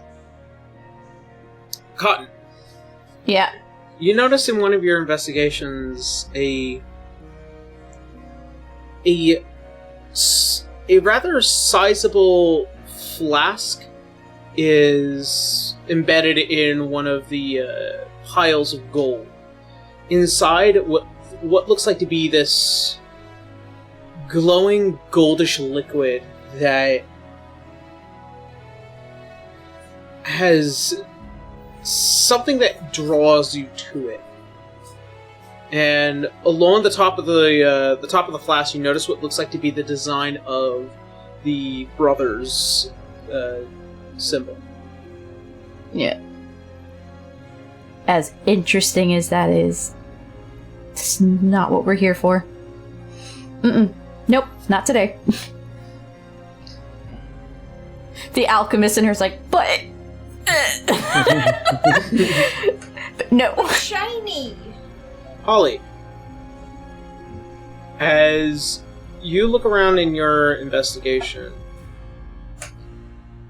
you find something kind of interesting.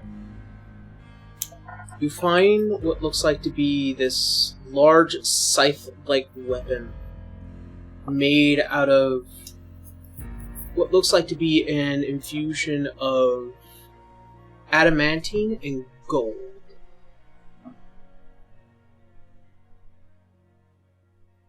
She's looking at it like, You would and also then notice, she just kind of takes a step back. You also notice on the large blade is that of a raven symbol. and alongside it with what looks like to be the spines of a dragon.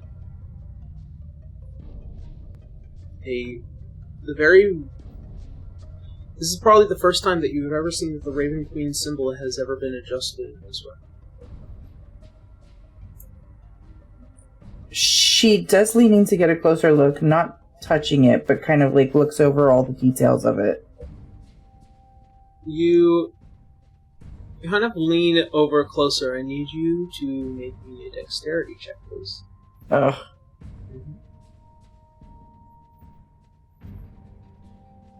Awesome. A 3? Does that pass? You try and get close, and as you look and see, this is a familiar weapon.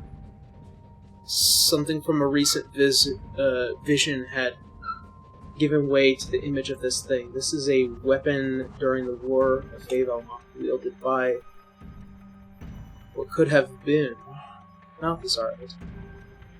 However, as you had to bend down to get a closer look, your knee gives way and you slip on a pile of gold and you face plant into the ground. Take 4 points of bludgeoning damage. Okay. I thought the room was gonna explode. Just Alright, bam!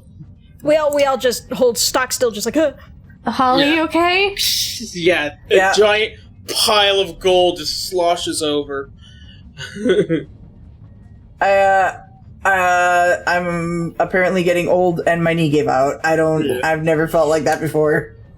It was such a weird position that it just like... Alright. Trying so hard not to touch it that I messed my body up. I'm still looking for a scroll, though. Roll away. Yeah. As you're beginning to look around, you take note that there is a small, almost raised desk area, if you will, with what looks like to be piles of books and scrolls and various other ancient knowledge that sits upon it.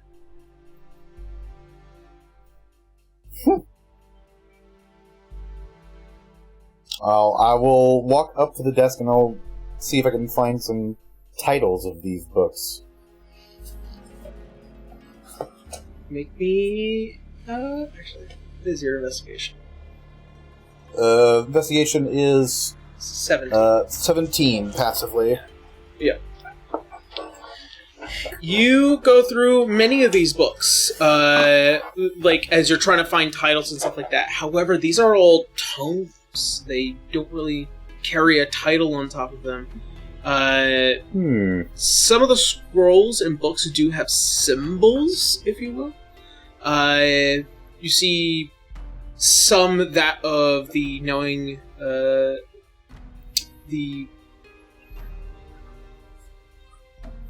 God, sorry, I have to look up Ayun, if you will. You see a couple of images that of the symbol of Ayun.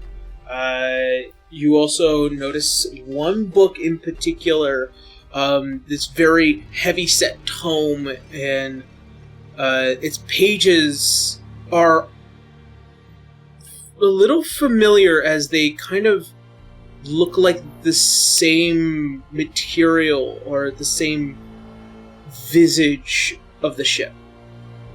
They look like the night sky as you're looking dead on it. And then on top with what looks like to be these massive stars that kind of line it.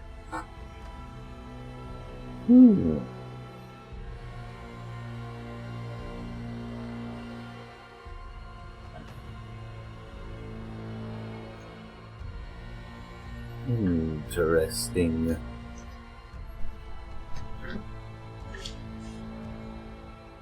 Winry.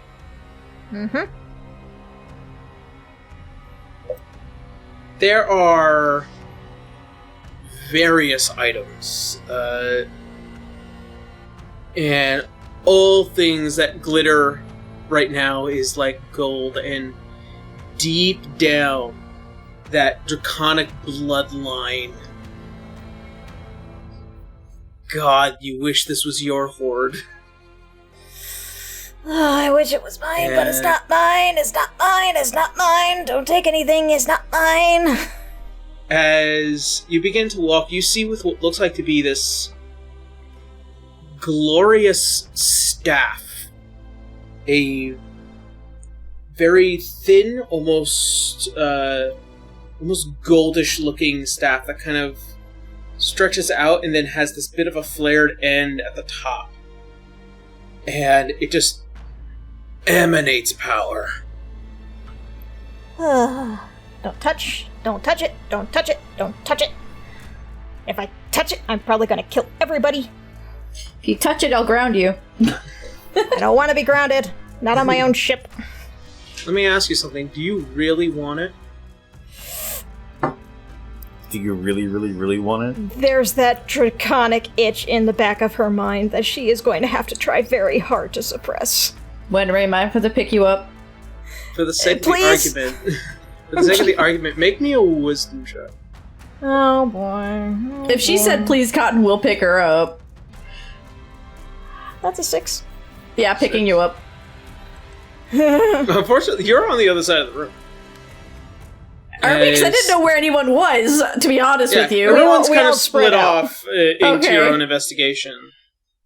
And as you look at it, you are kind of like Abu in Aladdin, Oh, just no. staring at that glorious staff. Abu, no! And as you go to reach out, it is like trying to touch the One Ring. And before you hear shouting near the top of one of the piles of gold, I think I found it! And you immediately snap back. Anyone else hear the Jumanji drums getting louder? Yeah. When Yeah. Henry tucks her hands under her freaking arm, she's like, "Oh God, I'm not leaving Cotton side ever again." Mungrer, give me strength. As on top of one of the many piles of gold, you see what looks like to be this rather thick scroll, and on it is these pure blood red wax seals, 10 of them as they span across the entirety of the scroll. As you all kind of gather around Zara. Alright.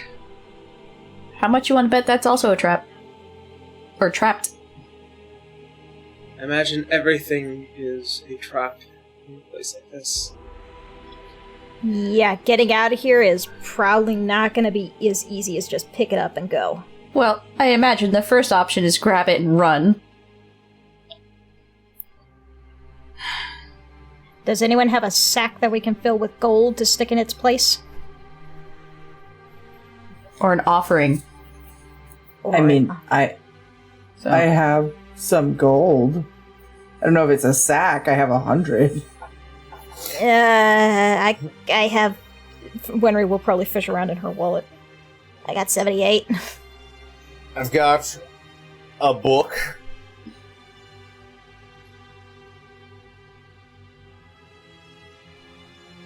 What about the book we found? It's a different book. I'd rather take that with us. Take the book with us? The one that we found? I'd Yeah, rather the- take Yeah. that with us. Yeah, the one that I found under the bench. Yep, I've got a different book. Okay, so maybe a few of us already leave this room, and then the one that has to take it needs to run, so that way we don't all probably get hit with something. Okay. We all just grab one thing and then leave, and it'll trigger the trap. No, just the I scroll. like No. that plan. No. Just the scroll. Because we're already going to have at least probably one endless mad at us. I don't think we need more. Oh, nuts. Yeah, I'm...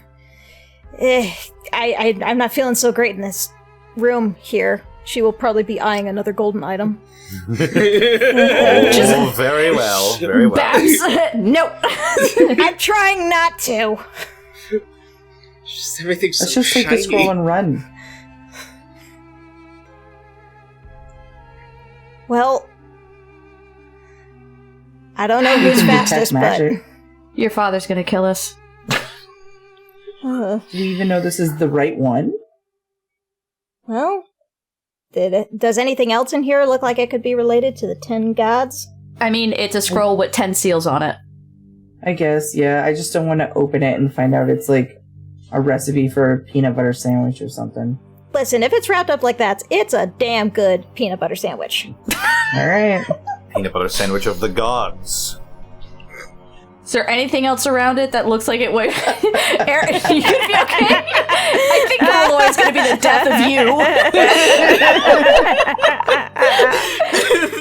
Again, it's just like, I've played with Leonard for 2 years, the dichotomy of these fucking characters.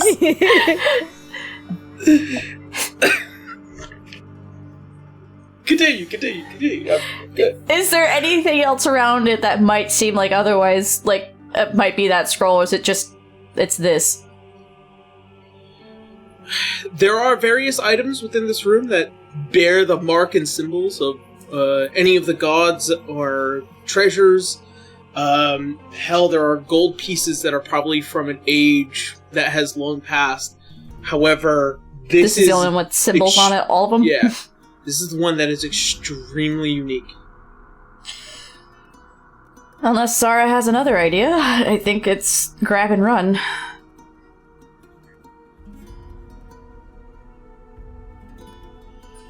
I mean, if you want to try leaving an offering that can't help or can't hurt, it's not like we're not going to get gold somewhere else. Yeah, I mean, I'll put half of mine in, 50 gold pieces. Yeah. I can pitch in 50, but after that, ugh. I could give it 50. As you see that there is a slight realization on her face, an idea has come across, as she looks towards the lot of you. What if all of you just leave with the scroll? I mean, that's the plan. And you stay here?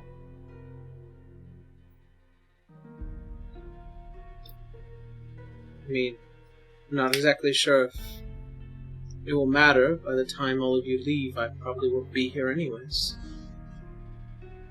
You mean going back to your timeline? Or it could be that with us taking the scroll, it eliminates her timeline. Oh. Wait. If She we do is- this, you won't exist. Not this version of her. And you're fine with that?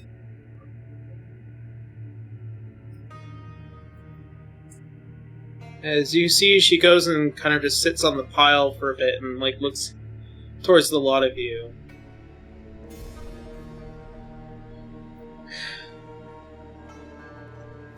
It's not exactly great where I was.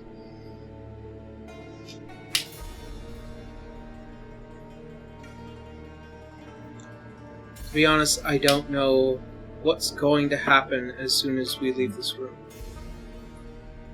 If I Probably stay, total collapse. probably. If I stay, consider that an offering. A pretty hefty one. But why do we have to offer you if... We're Why... offering her to save her. Yeah, Cotton's Her looking very and- conflicted right now. This is her kid, so it's like, what? No! Of course. Yeah. This looks like to be a treasure of immense power and importance. The mission was to get the scroll and for you all to hold it and maintain it. My job here is done. My message is sent.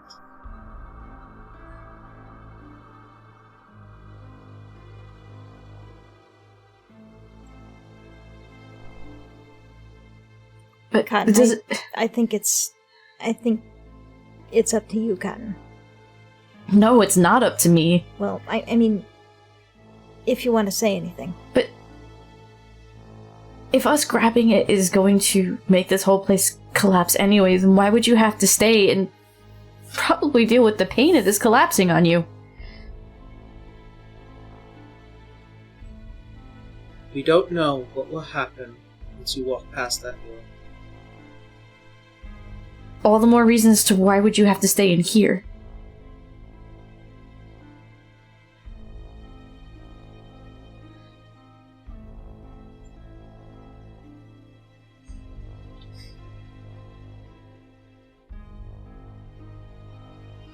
I really had to blame Father for this, but I think that might be a gamble I'm willing to take. You're gonna get your dad slapped, and he's not even gonna know why. I've already kicked him in the shins, why not? You sure you're just gonna leave it at the shins?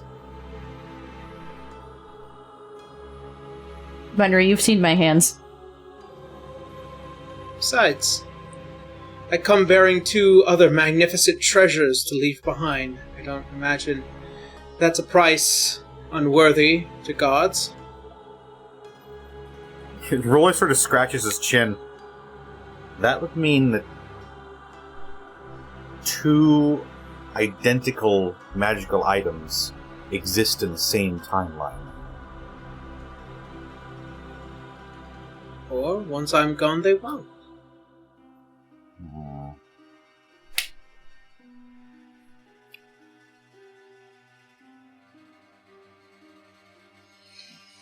Taking you Either way, we have first. to make a decision. That's right. I suppose the whole timeline would collapse after that.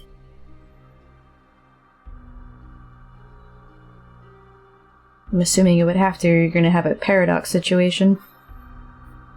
I mean, we've already got 2 cling hexes sitting too close to each other right now. Wenry will raise up her hand and gesture. That one's already different from this one.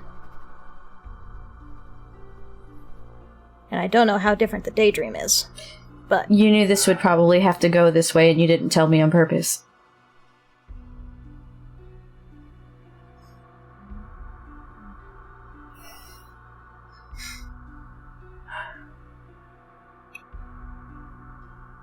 There's nothing for it, then.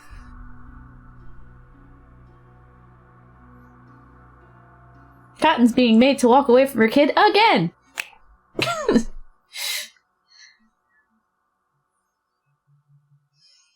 But if what you're saying is true, and we managed to kind of fix this, the not-so-nice future you're in doesn't go that way, hopefully.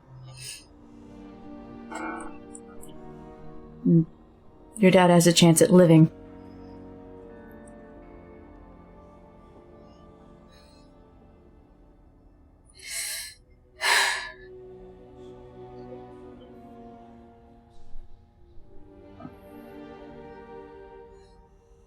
I suppose at some point, in any which way, a child will one day pay back their parents for the life they were given. That's true. This is mine.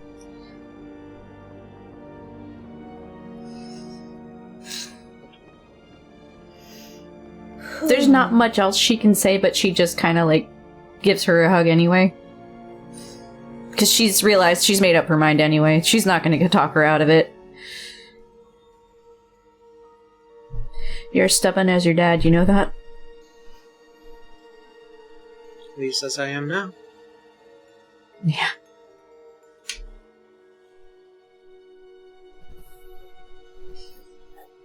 Before making this too long of a goodbye, alright.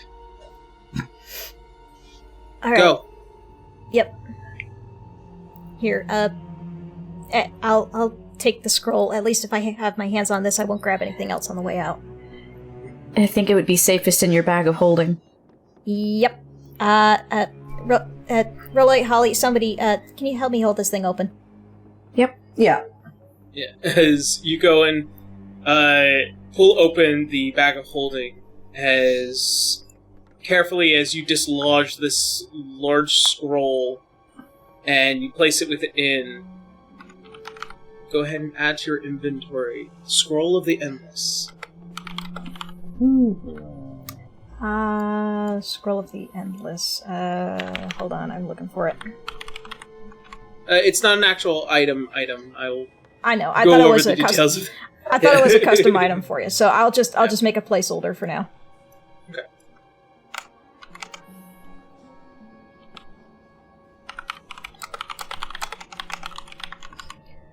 Okay. As she looks towards all of you as you place the item into the bag. It's not a goodbye. I know. Just getting really tired of walking away from my kid. I don't think you've ever walked away. So you know. Yeah. I am proud of you. Look at what you're doing, messing with time, just like I guess your uncle. But she's like, we're still getting used to saying that.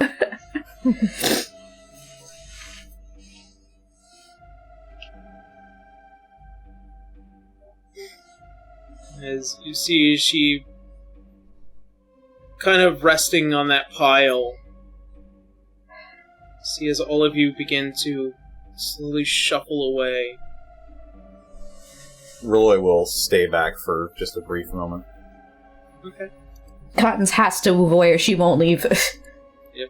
When Wenry is close on Cotton's heels, she can't risk reaching out for anything else. You're holding on to your bag. I'm holding tight to the bag, just like both hands on the bag, both hands on the bag. Yep. Alright. As all of you are shuffling your way out, Role, as you stand to look back at Zara. I am sorry that I hefted this terrible burden on you.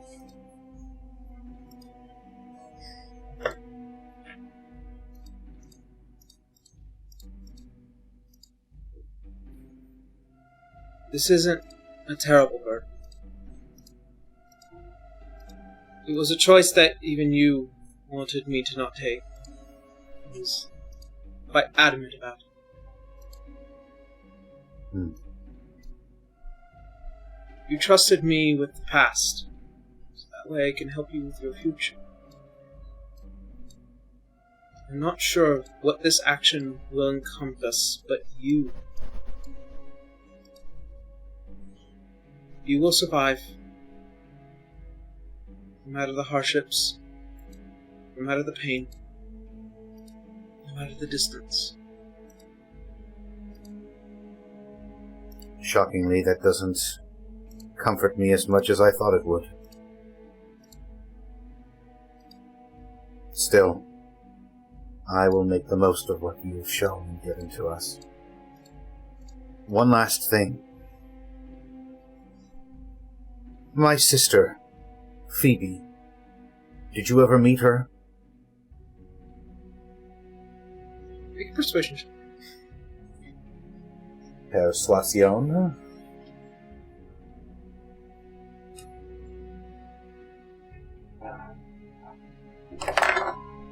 Oh, not bad. 18.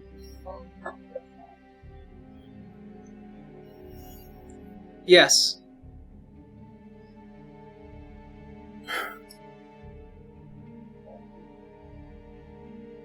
I see. If you can't tell me any more than that, I understand.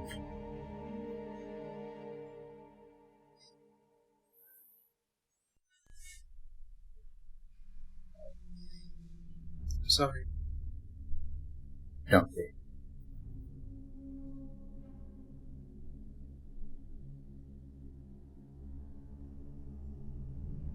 As you see that there is a nod See, as you have to walk away, knowing that that's the end. As you all reach towards the door and its threshold, as you all go to cross it,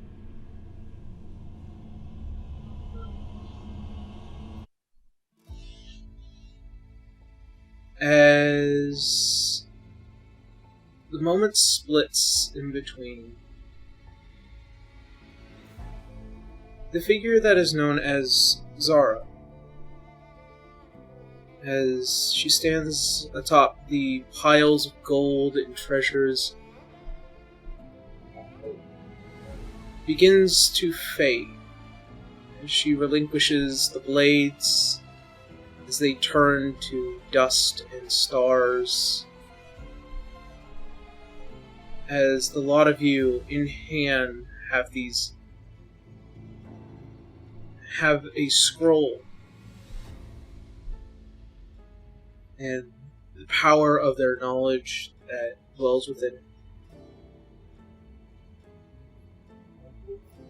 And that sound of water that Cotton and Winry had heard before. Remember how we said we'd have to run? Okay, somebody carry me. I can't run that fast.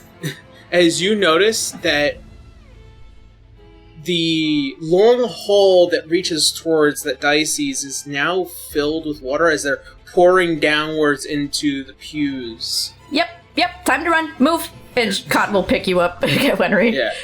Onward! And all of you, as you're beginning to run, I need you all to make dexterity saving throws. Oh boy. Where's my thing? There it is.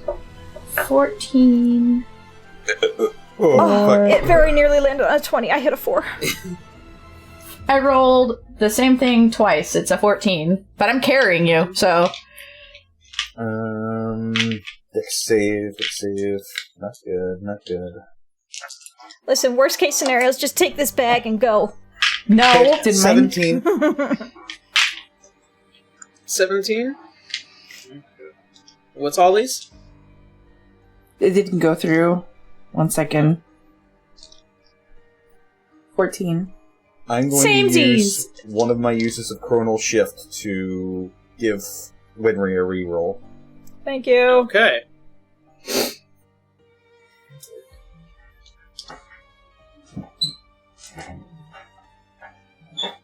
And I landed on a 1. I'm carrying you. Does it matter? Mainly because she's not trying to get hit. Do I twist my ankle on the way out? How? No. I'm carrying you! Okay, I'll bonk my head. Don't worry, I've got my horns. Owie. Cotton just, out of instinct, just throws you on her back and she can run on all four, you know? That's a lot of dice. Yeah.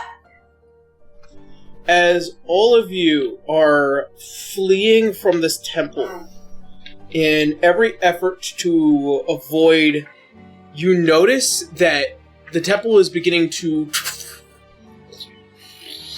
I called it. As large pillars begin to fall apart, as you notice that it's not just that this feeling of the various emotions that kind of permeate and the water kind of proceeding in, you notice that it is the smell of salt water.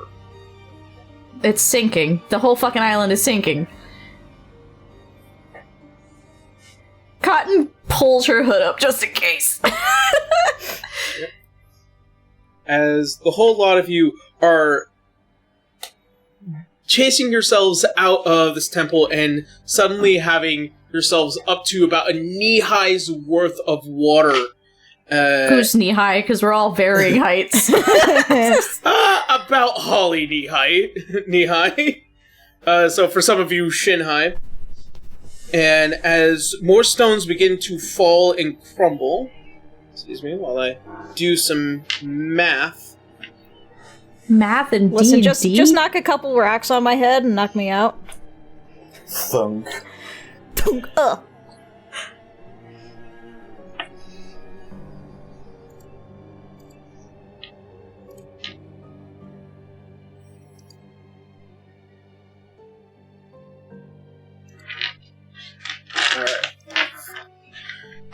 as one large pillar in particular, as it begins to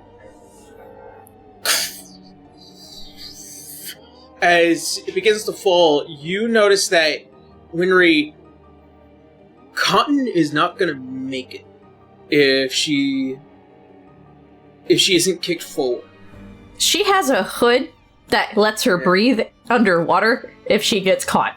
I would like you to know that. It's not so much that, because it's still up to about your shins for you, but you don't immediately notice this large pillar as it comes barreling down, and as such... But Winry does? Yeah. Okay.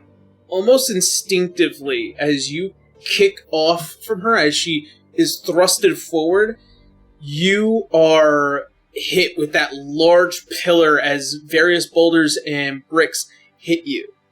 Everyone else... Okay. Everyone else is taking half damage. But Winry, in this scenario, you're taking the full damage. Yep. 36 points of bludgeoning damage. Oh, I'm down. Cotton's going right back to get you. As you're just knocked in the head as you fall into the water, and you see as she's just floating there. Yeah, no, Cotton unconscious. Will immediately turn around and grab her. Before you turn around and grab her, Reloy is going to touch her back, and from the Ring of Spellstorm, he's going to cast Haste. Thank you! Yep. As you just glide through the heavy water as you're wading through it, and you just go and pick her up, and then turn around and begin to run forward again. As I need Cotton to make another dexterity saving throw, because you had to go back. You have advantage. My dice disappeared. Hold on. It fell. Hold on.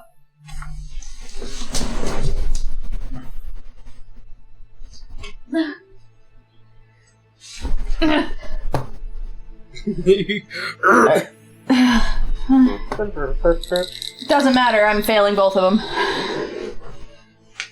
What's your roll? Because my rolls are suck. I can use my last use of Chronal Shift to let you re-roll that. Okay, thank you. 14. Or 14. Why do I keep rolling the same thing? Alright. 14? I rolled 2 14s before, I rolled 2 14s again! Alright.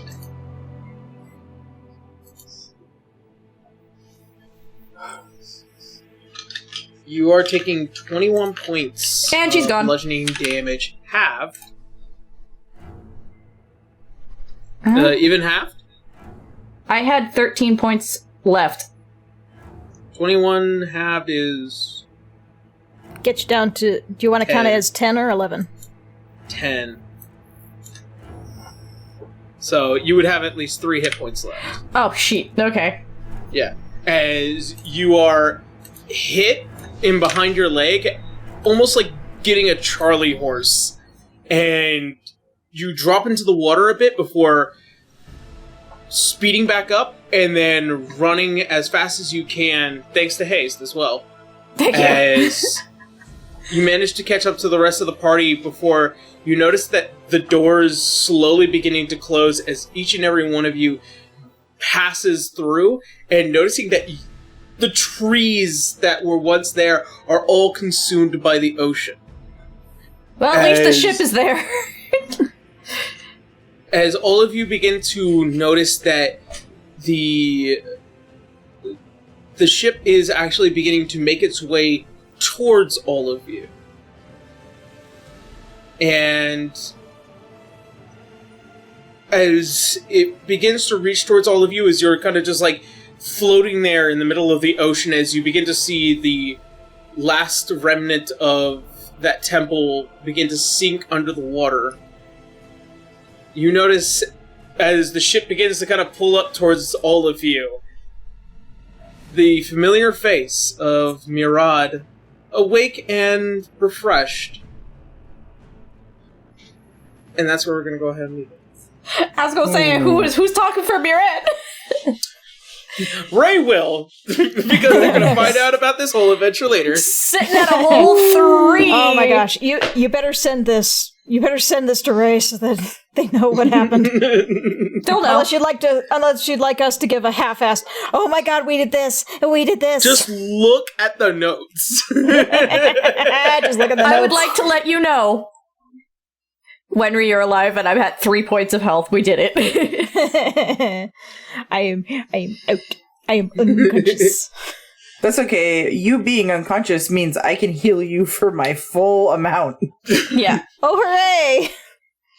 Alrighty. And with that, all of you survive and gain a massive boon.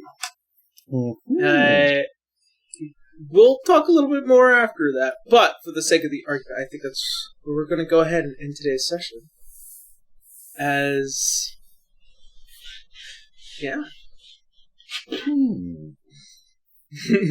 Time wizard stuff. Time wizard. Alrighty, and with that, I think it is time for us to do some quick announcements and then head on off. And then we'll figure out what the repercussions of your actions are next week. An angry Bill Tanya. A very angry Murad, I'm assuming. I think his first question is, where have you been? What the hell were you guys doing? What were you thinking? Well, looks at where an island isn't now. It's gonna be a little hard to describe. There was an island here. God. A little funny adventure. I find it very, very funny that the most dangerous living individual is Murad, but yet they don't want anyone else living dangerously at all. Right. Absolutely. Alrighty. Next week, you guys will probably notice that there will be a bit of a change for what is going on here. But... well, small change, little change. Don't worry about it. Don't worry about it. With that, we're going to go ahead, do some quick announcements, go across the table afterwards, and then we'll wrap up here. So, first and foremost, quite luckily, I can say happily that I've been streaming again. I've been putting out my stream schedule every week, and I've surprisingly been keeping to it. Usually I'm pretty bad about missing a day or two, but quite luckily I am playing, I'm probably going to be playing more Persona and Baldur's Gate, and I'm keeping my Fridays open for whatever game I feel like at the moment. So if you guys are interested in catching any of my streams, you can follow me over on Twitch/YaroshYen. I go live at 4 p.m. Pacific Standard Time, 7 p.m. Eastern Standard Time, and all that fun stuff. Also, I am still working on the Ertzi Heimel's Firearm magazine. That will probably a firearm magazine. Ha ha ha ha. Yeah. It was a funny idea, and it's probably working out. The magazine will be out on our Patreon, hopefully by the new year, as I have to write for 4 entire subclasses, one of which I might have to remove. We'll have to see. And also, just a thorough reminder to all of you at home is that we will be off for the winter break for Christmas and New Year's. We are filming as much as we possibly can up until that point, and then we'll not be back until the end of January, beginning of February next year, as we are kind of once again dealing with a lot of the holiday seasons and everyone's schedule being so extremely busy at the beginning of the year. So keep that in mind as we move forward from there on. I guess, yeah, I think that's... near the beginning of the year, however, whilst there will be no D6, there will probably be at least 1 or 2 videos that will be uploaded on this channel by me, written by me, going into detail about some of the content that we have released, and also some of my feelings, especially with D&D, as to why I'm making homebrew content the way I am. So if you are, if you're interested, and when that content does come out, you will notice it, and it will be under the D6 Workshop moniker. So keep that in mind, and keep your eyes out for that. All right, I think that's everything for me. I think I'm good. And so with that, Blue, how you now? Hi, it's Blue, or Blue Cousin Nothing. I play your emotionally wrecked chimera kid called Cotton. I really don't have much going on right now. I'm just trying to finish stuff up because the holidays suck when it comes to getting shit done. Because it just feels like the moment you feel like you have time, it's taken up by so many obligations. So yeah, I really don't have much going on. And since Ray's not here, I'm just gonna bop it on over to Beetle. Let's go. Hey, I'm B. I play Holly, your local Raven chick. Just trying to get through these teenage changes. I'm not doing anything. I've been making Christmas cookies. I'm still Pastel Wolf over on Twitter and on Blue Sky. And that's it. Kicking it over to Connor. Hello, it's me, Distortion Devil. Most people just call me Connor, though. You can find me on Twitter, Twitch, YouTube, Blue Sky, and Tumblr at Distortion Devil. I stream Tuesdays, Fridays, Saturdays, and Sundays on Twitch. Be sure to check out my latest bit of D&D homebrew as well, the Fulgurmancer's Spellbook as well, sometime in the future. Be on the lookout for the Photomancer's Spellbook, the Light and Radiance Spellbook. Ooh, I like that one. Yeah. Sounds really cool. Alrighty.